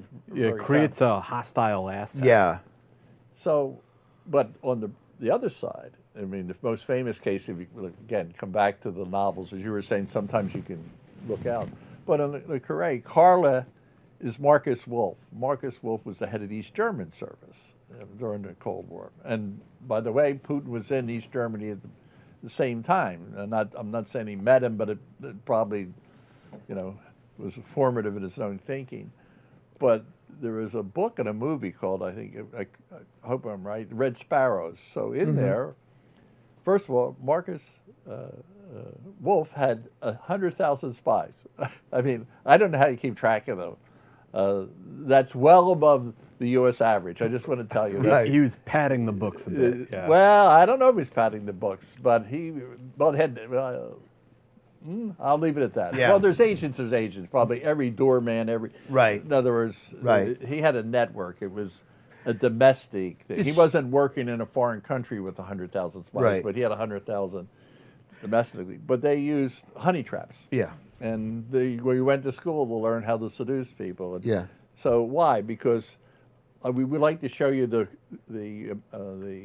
gulags in Russia. We want to show you. We're going to try and sell you this product of a decrepit economy, right? They didn't have that. Right. So they did resort more to coercion. They had volunteers, and we were just talking about some of them. Yeah. But it just seemed not to be the American. It wasn't necessary. And I think you'd have a hard time passing the smell test in the. You know, you go down to Congress and let me show you all these pictures. Right. It's like, yeah, okay, but right. I have to go back to my constituents. You know, I know one of the things. I mean, we're already at like an hour and 40 minutes, and we don't. Like, well, we don't maybe wanna, we can beat last time. Maybe we go to 5. I'm happy to go to No, 5. we're not going to go to 5. I'm not. But I know we wanted to kind of talk about like the DGI, but one of the things I want to ask you about, because we've talked about the espionage game and these double agents or these traitors, but I want to ask you about the present and the future of espionage, and along like what keeps you awake at night, and along with that idea, are you worried about sort of ideological influence in like our young people now, them growing up in the intelligence world? Do you think that plays into the future of espionage? Yeah. So I think you've got 3 questions. Yes. Yeah. Which should Let take me us to 3 hours. So if I remember all 3. But Yeah. let's start with the. Maybe we'll start.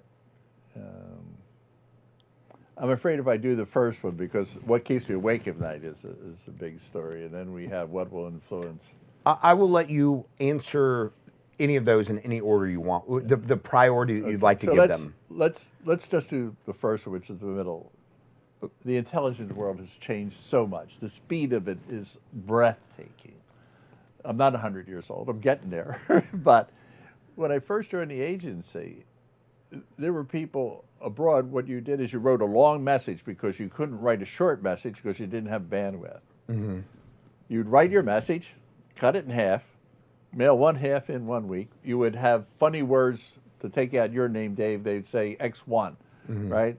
And then they'd send the next one in the following week. You glue it together. That's the speed of which intelligence was moving, right? In the 70s, you got bandwidth, and then you got cables that were 22 pages long. And in the middle of it, they said the office card was dropped in the river. And by then, you didn't bother reading it. So you were able to get the information. But the idea of having the magic of an iPhone and be able to click GP chat and say, tell me about this, tell me about that.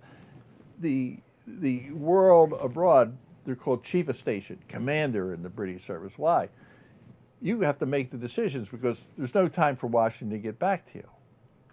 The power was there. So social media, technology, digital intelligence starts with the Sputnik and the satellites. So the speed and AI, and even the targeting. So you have to move fast, and it's changing so rapidly. The one saving grace that I want to bring from the past, we have to be careful you don't outrun human, because, and we talked about this the last time, and I won't go back over it too much, other than with all that information, you also get conventional wisdom, and you're not really using primary sources. And sometimes decisions are made, like Hamas going into Israel was missed because they didn't have the human sources. I think in the private sector, I'm starting to feel a renewal interest because there's so much confusion. They're asking for ground truth more in terms of investing and so on. I think the agency is being driven that way as well. The problem is you can't operate the way you used to operate, because I'll be able to, you can't tell me, here's a card, call this number, or I'm going to tell you I'm going to Chicago when I'm going, the drone's on top of you. Go practice your surveillance training all you want. You won't even see it coming. Right. So how are you going to operate? So there's this radical movement and that has to take place, but I'm saying hold on to the field I know best, the things we're talking about today. Those sources can save you a lot of time and trouble. Okay. I want to take the young and the ideology. The edge we still have with what I'm going to talk about keeps me awake is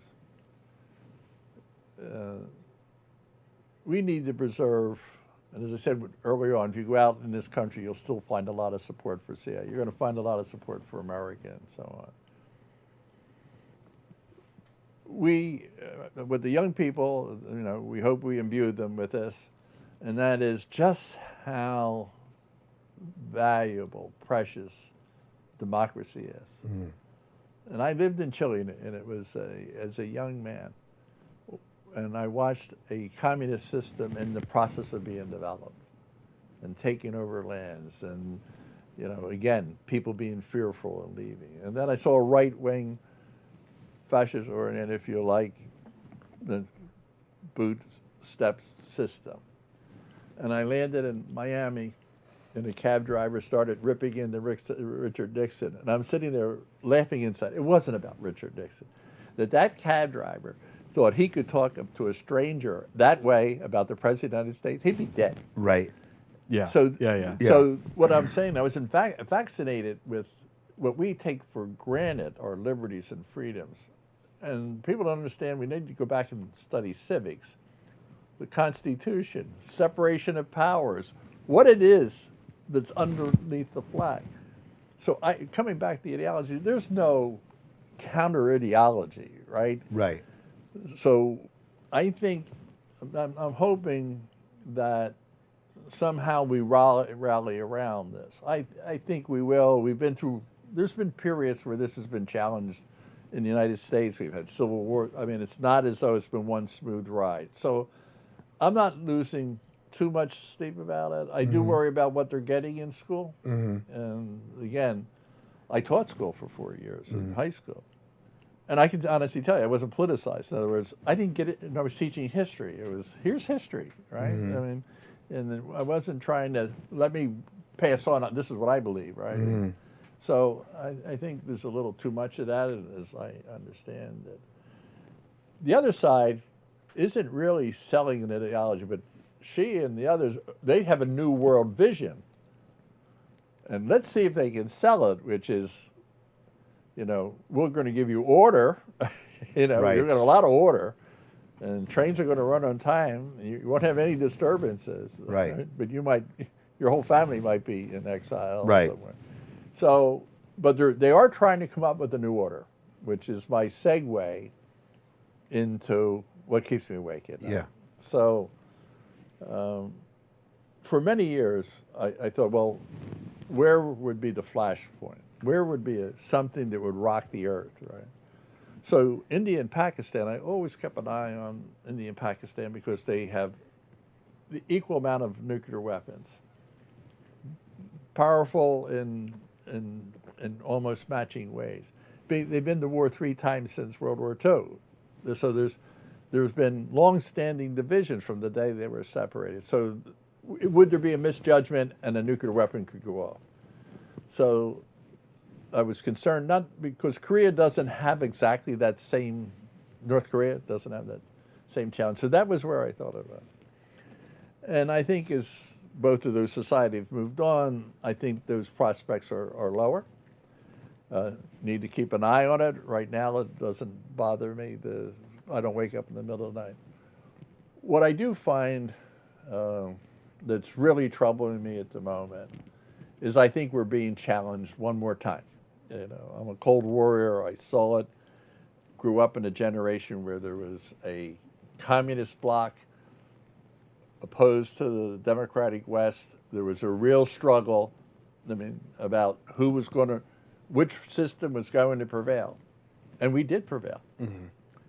And there was a Pax Americana for a while where we actually were we could be the big force in the world and hopefully for good, right? I'm not saying without flaws, right?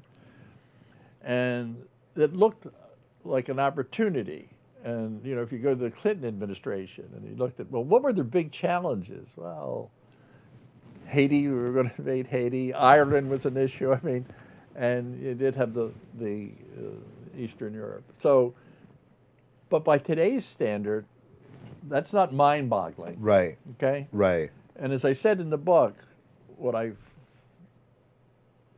anticipated is with me. It was not that I wanted to see that happen. You have a very strong China. You have a very aggressive and well-armed Iran. You have North Korea, and you had Russia. Now, they were all sort of in that same area. The war with Ukraine has rocked the system. This isn't about Ukraine and Russia. It's not Israel and Hamas. There is a reshuffling of the deck that's happening now. These countries are working together. North Korea is providing missile technology that's helping Russia. The Iranians are providing the drones. You know, the biggest trading partner now with Russia is China. The Russians are studying Mandarin, right? They're not coming to Europe. Russia is no longer looking to Europe. We need to wake up. We're thinking that somehow we bring them back. This was my view. Bring them back to Europe, right? No, this is now a bloc, and they're friends that are autocratic. So we're looking. I don't want to I don't know what the policy strategy is in the back room, but I think we tend to look at these as if this is all very one-to-one ad hoc. Yeah. I believe, when I told you when I went to China to buy weapons, they gave me a discount because we were fighting the Russians. And I said at the time, I think there's long-standing tension there. I would tell you today they'd raise it $2. Mm-hmm. In other words, that relationship is getting more and more important to both of them. The struggle with Russia was often about Iran. Who could control Iran? If you remember the Shah and all of this, the Russians always had their eye on Iran. North Korea. We're looking at a bloc that is at least the size and dimension with much more deadly force. Right. My view, and I was on record when Putin went into Ukraine, and that was he had sowed the seeds of his own demise. He was a weak country. He had just shown it. He put it, and then he put his army in there, which was a unanticipated ragtag operation. Right? Things aren't constant. My assumption, hope, was that we would stay the course. Mm-hmm. Okay. We're now 2 years into it. They wanted to fly Zelensky out, and we thought that the Russians would roll them over. The Ukrainians stood up tall, as I go into my second book, saying they would. But we've had a long delay. We were not providing, I wasn't critical of what we were providing because I understood there was, again, this let's not cause World War III, where I'm coming back saying, you're not going to cause World War III. You better start moving faster, better, with everything you can possibly be put into it. Right. Because what has happened with Russia, that ragtag army, those tanks that were broken down, they went on a war footing. Putin has changed his country into a war-fighting machine aligned with Russia. They are now producing new equipment. And with the help of our technology, because they've stolen so much from the West, right? Yeah.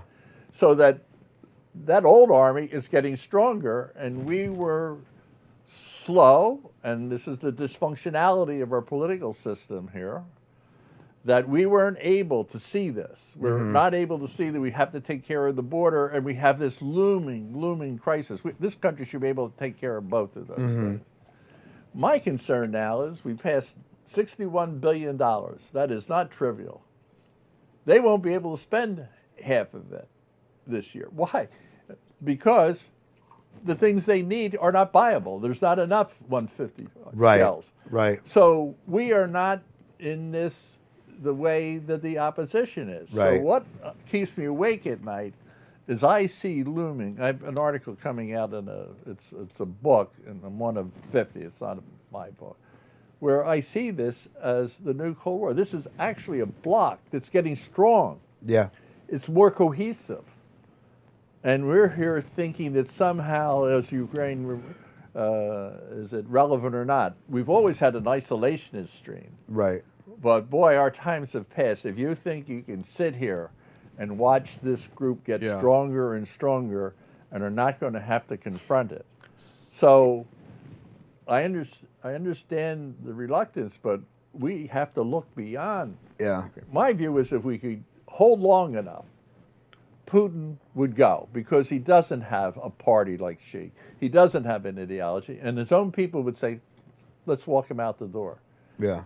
We blew wind back into his sails, because he was saying, you won't stay, you won't stay. That was his key argument.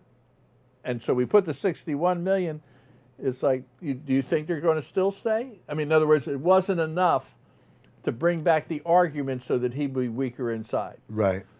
The clock on his demise does not start until we get a stalemate. And Right. we're not going to get a stalemate. Now, there's a lot of people say, well, come the middle of 25, the Ukrainians will be tired and ready for concessions, and Putin's going to agree to them. And my Ukrainian friends, I say to them, that's what you think may happen. Putin's going to say, Zelensky steps down, I want this, I want this, I want this.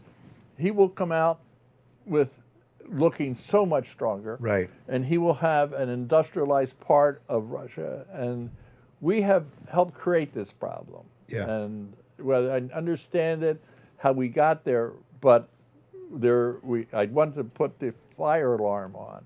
This is moving faster, and we are soon going to be confronted where the gap is going to be huge. And I don't feel like, there was an article by a woman who said, look, I think I see the problems, not this, but why doesn't everyone understand this? And I have a trouble because I really feel this coming, and I'm convinced of it. And yes, I could be wrong, but the details of what I'm reading day in and day out suggest that we have a real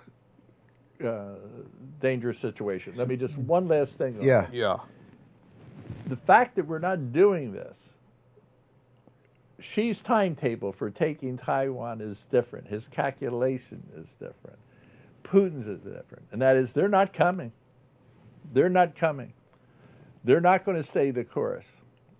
And they're going to get more aggressive, not less aggressive. Mm-hmm. And so will North Korea, and so will the Iranians. There's a stream, and we can talk about this the next time that keeps me awake, the stream within our governing class that somehow thinks that we can make a deal with Iran. I'm just here to say to you, we're looking at something formidable, and I believe we're up to it, but it starts with recognizing the problem. And I don't think the issue has been joined as We've really treated them with kid gloves over the years, haven't we? Or like an unreturned faith, I guess, or idealism. I don't know what you would call it. I'm trying to think of labels, and I'm going to be careful that I Yeah. do it. But to some degree, Russia, I would say maybe there was benign neglect. What Yeah. was that? The government fell. There was an opportunity to move in for whatever reason, private sector government. It wasn't that we tried to undermine it. There might have been an opportunity, and Putin, year by year, he's not worried about us or Europe, and they've all found ways to work around it. Yeah. None of them are suffering from the sanctions Right. the way that it makes a difference in this type of struggle. China, it wasn't benign neglect. We invested heavily. We made their army. Yeah. And I understand how we got there. It was a hypothesis that once they had all these goodies, they would then become a democratic state. You have the strongest Communist Party, strongest leader of the Communist Party, and a united bloc there, and hardline. Both of them, all of them, believe we are the enemy. Mm-hmm. Their propaganda message is an integrated one. They're all saying the same thing. And that is, we are the enemy, but I think they smell weakness. Mm-hmm. And it's not, I'm not talking about administration. I'm talking about our body politic Mm-hmm. and how we view the world. And I think we're thinking that somehow, life in the United States can go on and leave it be as it is. Mm-hmm. Europe is very worried because they've been invaded over and over again. Mm-hmm. Their problem is they don't have an army. Mm-hmm. In other words, what are they going to do? And they're starting to build up, and they're building up NATO. So they're building, but it's not going to match what we're looking at Mm-hmm. with this other group. It's not nearly as aggressive or war-oriented. So that's what keeps me awake at night. And not a lot of times during the day, I sort of twinge with, and it's not, I usually say it's my grandkids that keep me awake at night. And it is, but it's because this isn't necessarily your problem. This has Right. long legs. Right. Yeah. And we have to get... This is like the next 50 to 200 years. This is not a 5-year problem. Right. We're looking at a shift, a big shift that we're going to be dealing with, so we have to construct and build our army accordingly. We have to have our body politic united about what this is. Right. I wish the Republican Democrats, if they agreed, would sit down and say, this is the problem. Let's cut the BS out, and let's just sit down and start to figure out how we're going to deal with Do it. you see this, Jack, as like the new Axis powers, Iran, Russia, China, maybe dovetailing with North Korea? And is this really, the way you're talking about it sounds like we're already in a global war that's recalibrating That's where power. Yeah. That's where I am. It's a balance of power. It's team democracy, team autocrat. Now, Yeah. it's not just them. They have friends. Yeah. A lot of autocrats, a lot of governments, Yeah, yeah. and they're looking at the United States, and they're making a calculation. do I bet that they're going to be there? Yeah. Right? So there's this, look at what China's doing around the world. Look what the Russians are doing. Yeah. They're trying to build that. This is the old containment. We fought them everywhere where they tried to make an encroachment and sell communism. It's not as blatant. In other words, it's not communism. What are Right. they selling? Their new view, their Right. new world view. We're losing market share. Right. Whatever you want to, however you want to look at it. And they're in cahoots together in a way that is going to those who think that somehow the China, and I used to be among those, until we have gone, this crossing the border, February 22nd, 22, was a game changer. But it's not about, Ukraine is vitally important for the people. They're suffering so much. But it's really this new structure, and that's a big deal. You have to organize accordingly around that. Well, how is it going to differ this time? Like I made the allusion to World War II. We've talked a lot about the Cold War. How is this one different? It perhaps isn't different, except it's more dangerous. Yeah. In other words, we have a much bigger, one of the things that's very scary when you look at the war going on between Russia and Ukraine, there's a new war. I saw a video the other day of some Russians, different pictures of Russian soldiers on the ground running down the basement, hiding here, hiding there, and next thing you know, they disappear. Mm-hmm. The drone just, I don't know, $500, right? Boom. Yeah. I mean, The Economist magazine did a cover once, I want to say 10 years ago. It was, instead of like the movie Hitchcock with birds, all drones. But that's what we're doing. War fighting is different. Yeah. And there are so many scary aspects of this and how much damage we can do to each other. Yeah, it's interesting because, a lot of people... I didn't mean to get on my high horse. No. But you asked me what keeps me awake. Yeah. This is really strong business for me. A lot of people laughed at Bush when he talked about the axis of evil, right? But we're really not... Like, we're seeing sort of the fruition of that now. Whether you call them evil, whether you call it evil, it's evil in the terms of it's the antithesis of the American view, But I think he was talking about relatively weak states at the time. Yeah. Now you're talking. This is where the transition from the terrorist target, Right.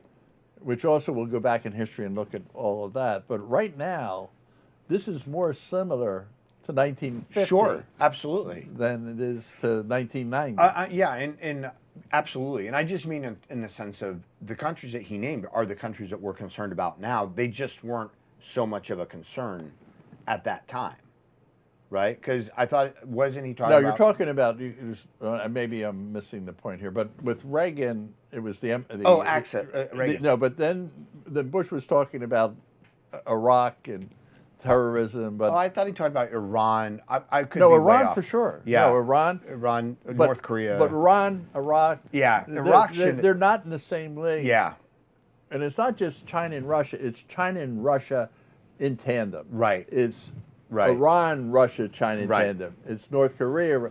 Right. And they're friends. Right. That's different. Right. That's really that is an axis. Yeah. That is a counterweight. Yeah. And I think I start out in like the first part of the book with the defector of 2001 who came out and said when he joined the KGB, number one target was the CIA, number two was NATO, number three was China, right? When this was the KGB. Now today maybe China is the top one. But when he left, it was the same. We're the main enemy. Putin, whatever, I don't think he ever really thought of us. He always felt a deep grudge because of what happened to his service as KGB and the country. He was going to reconstitute it. He's on a mission, right? So, I think there's a lot of conviction here. Yeah. We have so here's the thing. We have to have you back. Did we get to fourth chapter? At least once. We might. At least one more shot. We're about halfway through the book now. We didn't do Haiti. We didn't do Haiti. We didn't do DGSI. We didn't do the DGI. We didn't talk about or like DGSE, the French. The espionage with the French. Like There is so much we haven't Listen, talked I'm about. telling everybody what a great job you're doing. You're not getting half of it done. We're horrible. We'll We're get horrible. there. We'll get there. It's the booze. It throws us off I our know. game. I feel like the man left out, like the wuss in the group. But I do. Okay, so we have a couple questions, and unfortunately, one of them is about the Cuban DJI, and that's like a whole episode on itself. But so first off, Wang Wang, thank you very much. Ask if you can give some insight on the Office of Global Access. Tell me about the Office of Global. Okay, so he can't give you any insight on the Office of Global Access. No, I'm just saying this. I really am not familiar. Yeah, Neither am I. I'm not either. So sorry about that, Wang Wang. Thanks for the. But I'd be glad to answer this. I'll look into it. KX, thank you very much. And this is, so we did want to get to this, and we will next time you come on, because this is a large topic. But if you want to answer this as, your opinion, please ask if he has an opinion about the Cuban DGI and their total penetration of U.S.-Cuban intelligence. Great show. Yeah. So there was a Cuban agent who was arrested several years ago, right? But what I found interesting, I think it was Annabella Morales, and she was in DIA, a very senior person in the Cuba business, very respected, good scoring. She was a ideological recruitment. The DGI recruited her. But what I found fascinating is somewhere in her debriefing after she was apprehended was, the DGI has a lot of sources in the government, right? I have a lot of respect for the DGI, and a couple of reasons. They had the fire when the Soviet Union was, basically stale. The Cubans were selling in Latin America revolution, change, downtrodden. They had a message, and they spoke the language. They swam in the water. They weren't afraid to go to the university. She was recruited, by the way, at Johns Hopkins. I want to go look at some point and figure out where the Cuban DGI guy made the connection with her. We're talking about Annabella Montes? Yeah, Montes. Okay. Yeah. So she was the real thing, and she was illogical. She thought that she identified so much with Cuba that she wanted to help them. Right. And she provided very valuable information. But that was a good recruitment. Yeah. That's an intelligence source covering you. You get her, and you get her through the old-fashioned recruitment system. Right. And then more recently, we had Ambassador Roca, American ambassador to Bolivia, 25 years, but he was an ideological recruitment as well. These are not trivial recruitments. Right. And they're long-standing ones. Right. So I would say that the Russians weren't nearly as good as recruiting. And we have a large, we had the Cuban population, and so there was water for them to swim in. Right. And so I think because it's the island of Cuba has never measured up, just like the Soviet Union didn't measure up. China did because we provided tremendous investment there. But what I'm saying, don't underestimate their intelligence service. And they clearly have good sources. Agee, remember we were going to talk about Phil Agee at some point because he's in the book. That's a Cuban recruitment, right? He actually walked into the Russians, and they didn't trust him. So he went to the Cubans, and they ran him, and it had very deleterious effects. So I know we can't talk a lot about it, but just because Cuba is where it is and Castro's gone, they're a formidable adversary. And, I'm hoping the FBI is spending a lot of time because there's so much distraction, rightfully so, in what's going on in the Middle East and Iran. And it's really, Cuba is not attacking us militarily, so sometimes your resources are, proportioned accordingly. I thought I read that one of the things about Montes was that she did, openly talk about, poorly about America and positively about, socialism or communism. I thought that's why they found her. Right. She was in the university speaking that way. Now, my sense is she went through the Philby experience to tone it down. Okay.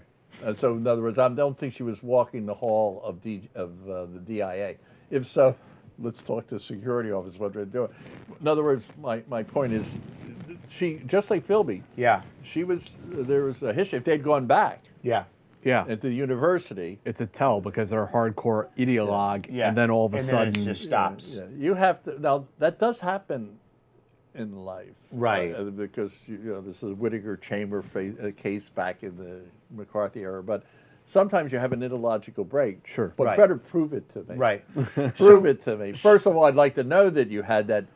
I would not like to not know that you had that conversion, like not know you were a communist, right? But once I know that, you better really prove it before you walk through the halls of the intelligence community. So with, obviously kids are kids, and people, the old saying, if you're not a liberal when you're young, you have no heart. And if you're not a conservative when you're old, you have no brain. Like there are these I'm not signing up to any of this. Yeah. You're not dragging me in. Yeah, no, but there are these ideas that, kids, young people are often influenced, by whatever, that when the intelligence agencies, when the FBI, when they're looking to hire, especially with social media being so prevalent now, there used to be that question on the security clearance. I don't know if it's still there, but have you ever been, or are you now, or have you ever been a member of the Communist Party, right?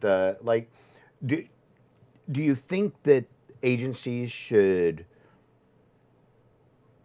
go back through people's social media?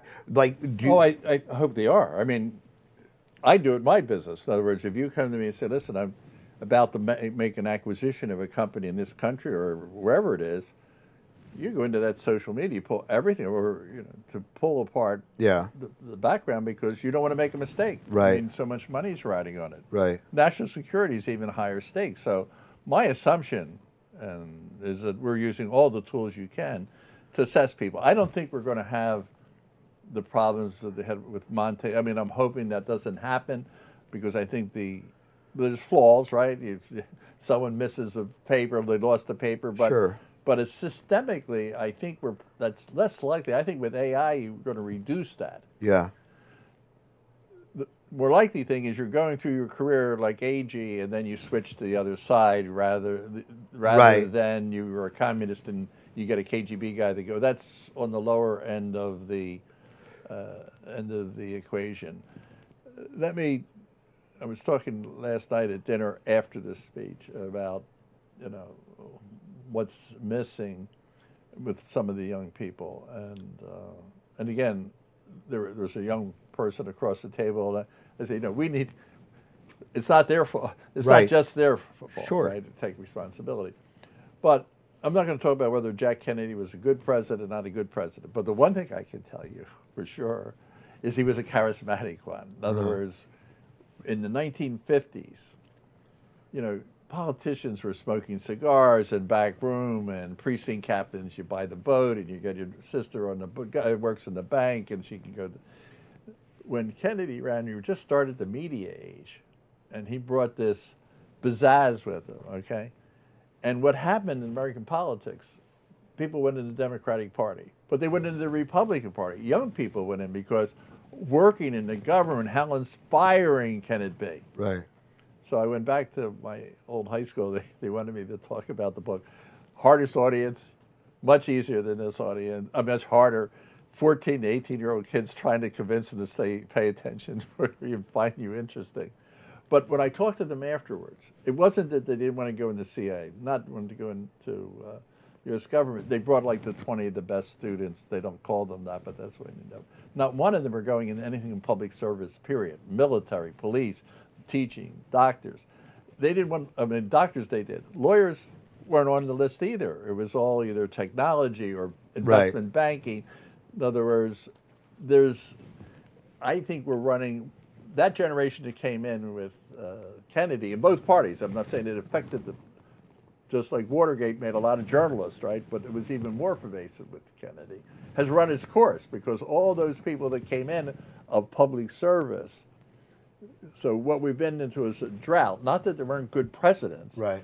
but you haven't had a charisma around politics and public service that young people can say, wouldn't it be, today there was such a blow up in the House of Representatives. I mean, it was I don't care who's right or wrong. It's like, you're a kid, you're watching, wow, why am I going to get into that? I Yeah. mean, it's uninspiring. Yeah. Yeah. Yeah. And I think, coming back to it, there's a dearth of, we need, you need inspiration. Yeah. How do you change things? Now, was he an influencer? Jack Kennedy completely ruined the hat industry. With a single inauguration, he didn't wear a hat, and that was the end of it. So that ability to influence society is really high. And Yeah. there's an obligation of leadership in every walk of life. So coming back to a number of the things we're talking about,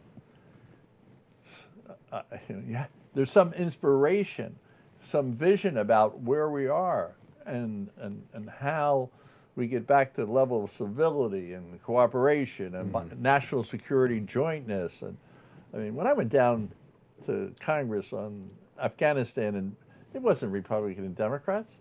What more can we do? How can we get this done? Right. And they would come and visit, not me, but they'd come to countries and I'd be with. They would eat and drink together and talk together. Disagreed, but on national security there was a lot more rhythm. Charlie Wilson, it was, and we have to find our way back. We have to find leadership, and I think it's every walk of life, whether it's the media, the politics. But we're up against an adversary. I want to keep coming back to that block. They've got a message. It's very clear. They're very specific about what they're accomplishing, what they're selling, and that they're united, and who's the enemy and how they're going to address it. I don't think they're as good as salesmen. Let me put it that way, because I think the product's still Right.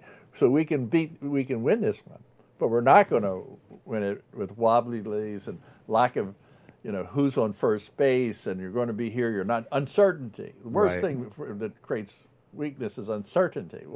What's going to happen? Are we going to be with them? Not be with them? So I don't mean to drag this out, but I think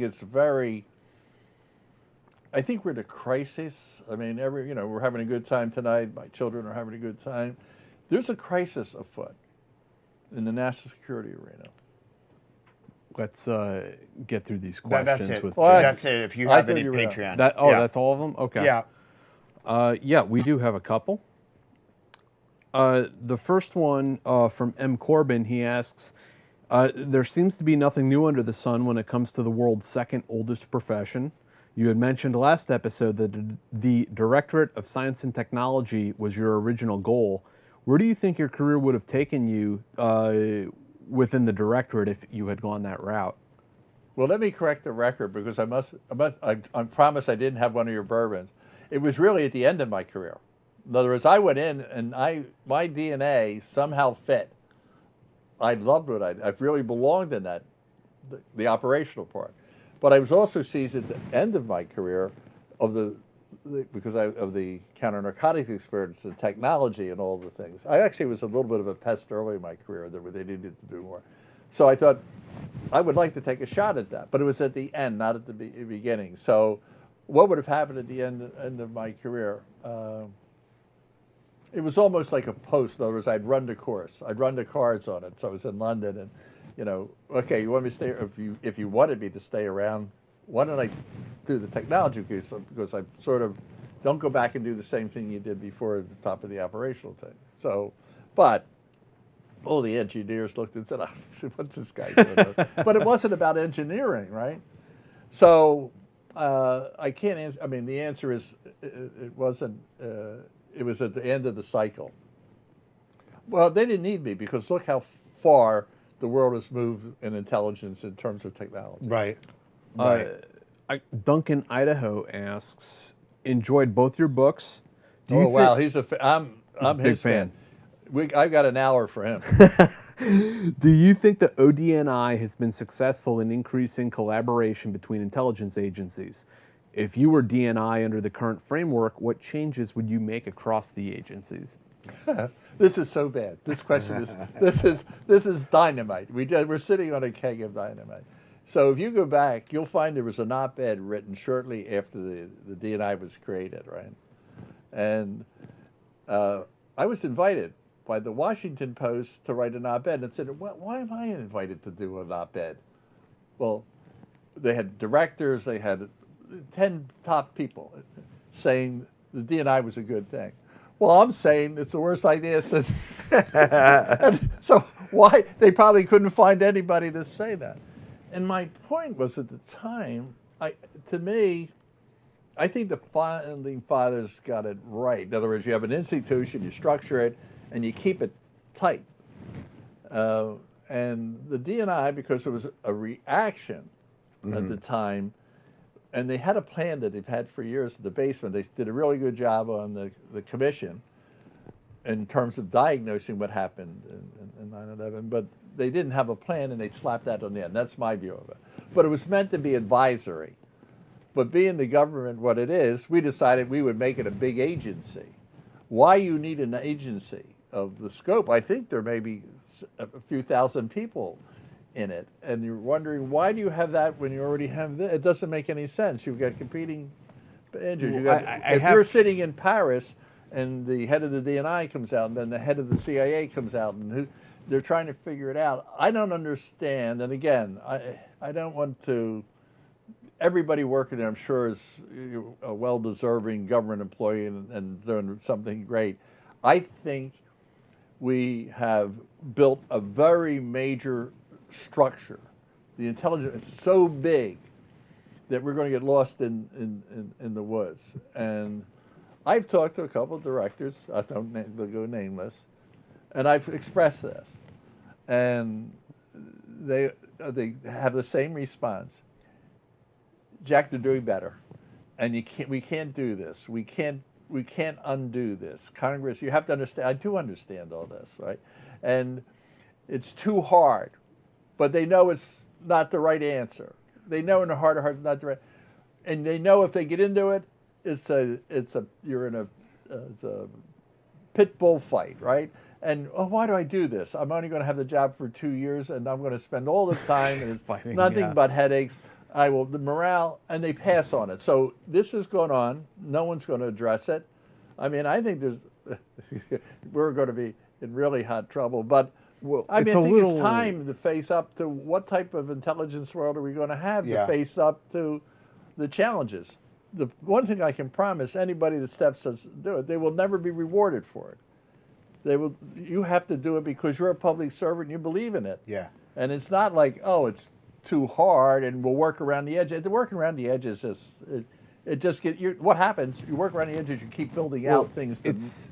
Well, exactly that. I mean, it's a little bit ironic that from what I've read, the CIA, when it was created, the intent was that they would be a coordinator of intelligence. And I talked to two of the key people that were on the panel, two of them, okay? And that they designed it. They did not think this would happen.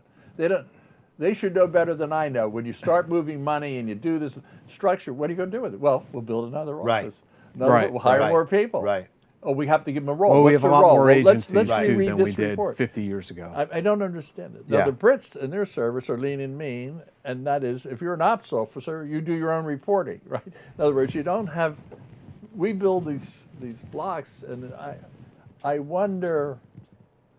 We build a support structure that sits on the top of a relatively small number of agents, spies, and a small amount of money, and we have a big structure to support that. Right. And I wonder if I don't think we have that right. Yeah. Well, last question from Alan. Now that no one will ever speak to me again. We will, Jack. Has the intensity of the Ukraine support in terms of dollars put the dollar itself somewhat at risk in terms of the more complex environment it has to operate regarding volume of borrowing and sanction hurdles for international trade? If not, would a China Sea conflict induce manifestation of the same risk? That's a big question, big monetary question there. Well, when you actually look at what $61 billion is in terms of the budget and world, I mean, it's a lot of money. To me, it's, but you look about what does it cost to build a couple of planes and a couple of ships, but let's look what's happening. Originally, we were paying that to weaken one of our biggest enemies. That's a pretty good deal. Anytime you can use, and it's not used, that's the wrong word. Whenever you're aligned with surrogates, if you again, I don't like these words because I see it more as a partnership, and they are out there because they want to do it. They're defending their country. That stops us from actually putting boots on the ground, blood on. Now, Marcone is saying, but he doesn't have any troops to send, right? Right. So I think we have to recognize that they're part of our team, and by sticking with them, we would have weakened Russia, which would have weakened this axis that I'm talking about. So it's what I want to say to the writer, this is a really good investment. And remember, a lot of it comes out of our stock, which is then really replenished. Yeah, it goes into the American economy. I forget where it is in the budget, but in terms of real expenditure, I don't think it's really the money that's the problem in Congress. Now, are there a lot of other things that ought to be cut out of the budget? And should we? Yeah, I would cut out a lot of stuff, but I think this is one of the best investments. And I think the problem that we discussed earlier is too small. Yeah. It needs to be bigger, and it needs to be more direct. In other words, you don't send it to the Czech so they can send their secondhand, and you have to up the ante on the level. And I learned this from this thing here. This is a technology battle. This is a new war. Right. Putin's new forces are bringing new technology. They're not holding back. They're putting their best in there. If we give second best, what we're counting on is Ukrainian determination. Why don't you give them determination? Why don't you give them everything that you can give them if you want to really stop? Yeah. If you stop Putin, just hold him. You don't have to win. Why we decided to do a counteroffensive, I don't understand. If you just hold him, he will be a failure. Bleed him out. And we stopped that. We looked like he was a failure. We have made him alive again. He's strutting. You can't even see it. You can see it on the stage. Why? Because if we had held him, now he looks like he's winning. So his people say, well, who's going to try and be any resistance? If he's winning, let it go. Let it roll. We'll get an industrial base out of Ukraine. Guys, I get excited sometimes. No, I'm it's more relaxed about old espionage cases. I just want to let folks know that on Tuesday, we're going to be back with Matt Stevens, former Navy SEAL. And then on Friday, we're going to be here with Robert Young-Pelton, who's a war journalist. But turn it over to you guys to wrap it up. I mean, final thoughts? Anything that... Please buy and read Good Hunting and The Spy Master's Prism. I promise you will enjoy them both. We have to have you back because we need one more. This looks like a lifetime enterprise. we would love to have you as many times. See, we were doing 2 pages at a time. Now we're doing 1 page at a time. Jack, we didn't have time or we didn't really get into it in depth. We'll have to next time. But for folks who are out there listening to this, could you tell them about the Arkin Group and what you're doing today and where they can find you? So when I left the agency, I wanted to stay close to information. Again, a lot of things are serendipitous. And there was a top lawyer, a defense lawyer in town, and he thought he was the best lawyer, and I'll have to say he was the best lawyer in the country. I thought he was one of the best, but I mean, I usually don't say the best because you don't want to get too overly charged. But he asked me if I'd go into business with him. We created a business, and it was provide intelligence to the private sector, right? And I'm not in covert action, which was so half all my career is now devoted to collecting information and basically in that consulting factor, which is bringing the intelligence, saying this is what I think about this situation. There's a bigger demand now for geopolitical, and there's so much already out there analytically. The customers I'm now getting, yeah, I got that. I really want to know ground truth. So I've suddenly gotten a new market. So most of our clients, many of them come through law firms because that's where companies, people that have problems. Our specialty is international, and that is looking at companies, people were making investments. But now a lot of it is all the investment companies were looking at risk and geopolitical, but it was number 4 on the list, and they felt comfortable because they had models that would work. Now people are coming to me more in the geopolitical arena. We're a small boutique, and we don't have hats, and we're not at conferences. Most of our work is referral. Yeah. And we have a website. We're putting a new snazzy one up. What's your website? Well, it's the Arkin Group. Yeah. Arkin Group. TheArkinGroup.com. Arkin. Thank you. Arkin. My partner was Stanley Arkin, and when I started, I had 14%. I never owned anything, and 6 months into it, I think he said, "I don't think this is working." So I had a piece. I was about to say something good. Good thing once in a while you hold your tongue. He said, "I think we should be 50-50 partners." But he didn't want the company to be named after him because, and he was right, it's too personalized. So what I didn't know was truly one of the great lawyers, but he was so successful, there's a lot of people that don't like him because he was successful. He brought down the CEO of American Express, so I don't get a lot of business from American Express. So, but it's the Arkin Group, and sadly, we were in business 20 years, but he was not a partner, he was a real friend. Mm-hmm. I mean, we were really quite different, but there was a core there that was very similar, and it was a big loss on a personal basis with Stanley. So we've held on to the name, and we've been known in the marketplace, and sometimes it's called tagged, just because it's simpler to write that in. So you can find us, and my door is, I was about to say open, but you got too many people. Discriminating. Yeah. So it's and we have a podcast and a newsletter that goes out, and you can see that. I'm having some fun. Actually, we did some of it tonight. I mean, it really, mine is going to be about spy cases and try and bring some of it into the business community, like insider threat. When you look at the Ames in the private sector, a lot of these same conditions. Someone said it's the oldest profession. Some of the ingredients in the human side are indeed constant.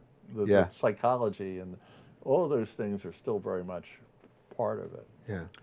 Well, Jack, thank you so much for sharing some of your experiences with us. And like Dave said, we're going to have to do this at least one more time, I think, to really finish I mean, it honestly, out. I think we should just do it like every 3 months. We just put it on the book as a recurring, I think it's endless, I do too. That's what I'm saying.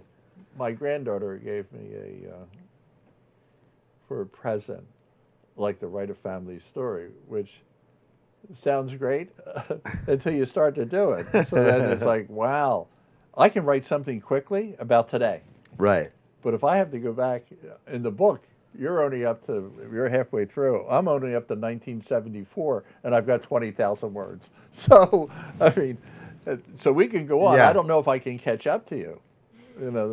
We're here for it. I mean, we're here for it. I think the audience though needs a break once in a while, and we That's have all a lot right. of great guests. I mean, some terrific guests. We'll get back to it in the fall. Yeah, I think let it sink in. Let some more problems, because tonight's problem is not the problem we were talking about the last time. Yeah. So this world is moving so fast. I'd like to take some of my experience and fast forward into, for 3 months from now, we'll be talking a different way about this. Jack, see what you said? Now they've all broken apart. I'm betting that's not the case, but I think we'll be. I think to the degree that you want to do it, I enjoy it. You are the best interviewers, because if anything else, the audience, they know that you know what you're talking about. You've read this book. And I said, the one fellow, invited me and held up the wrong book.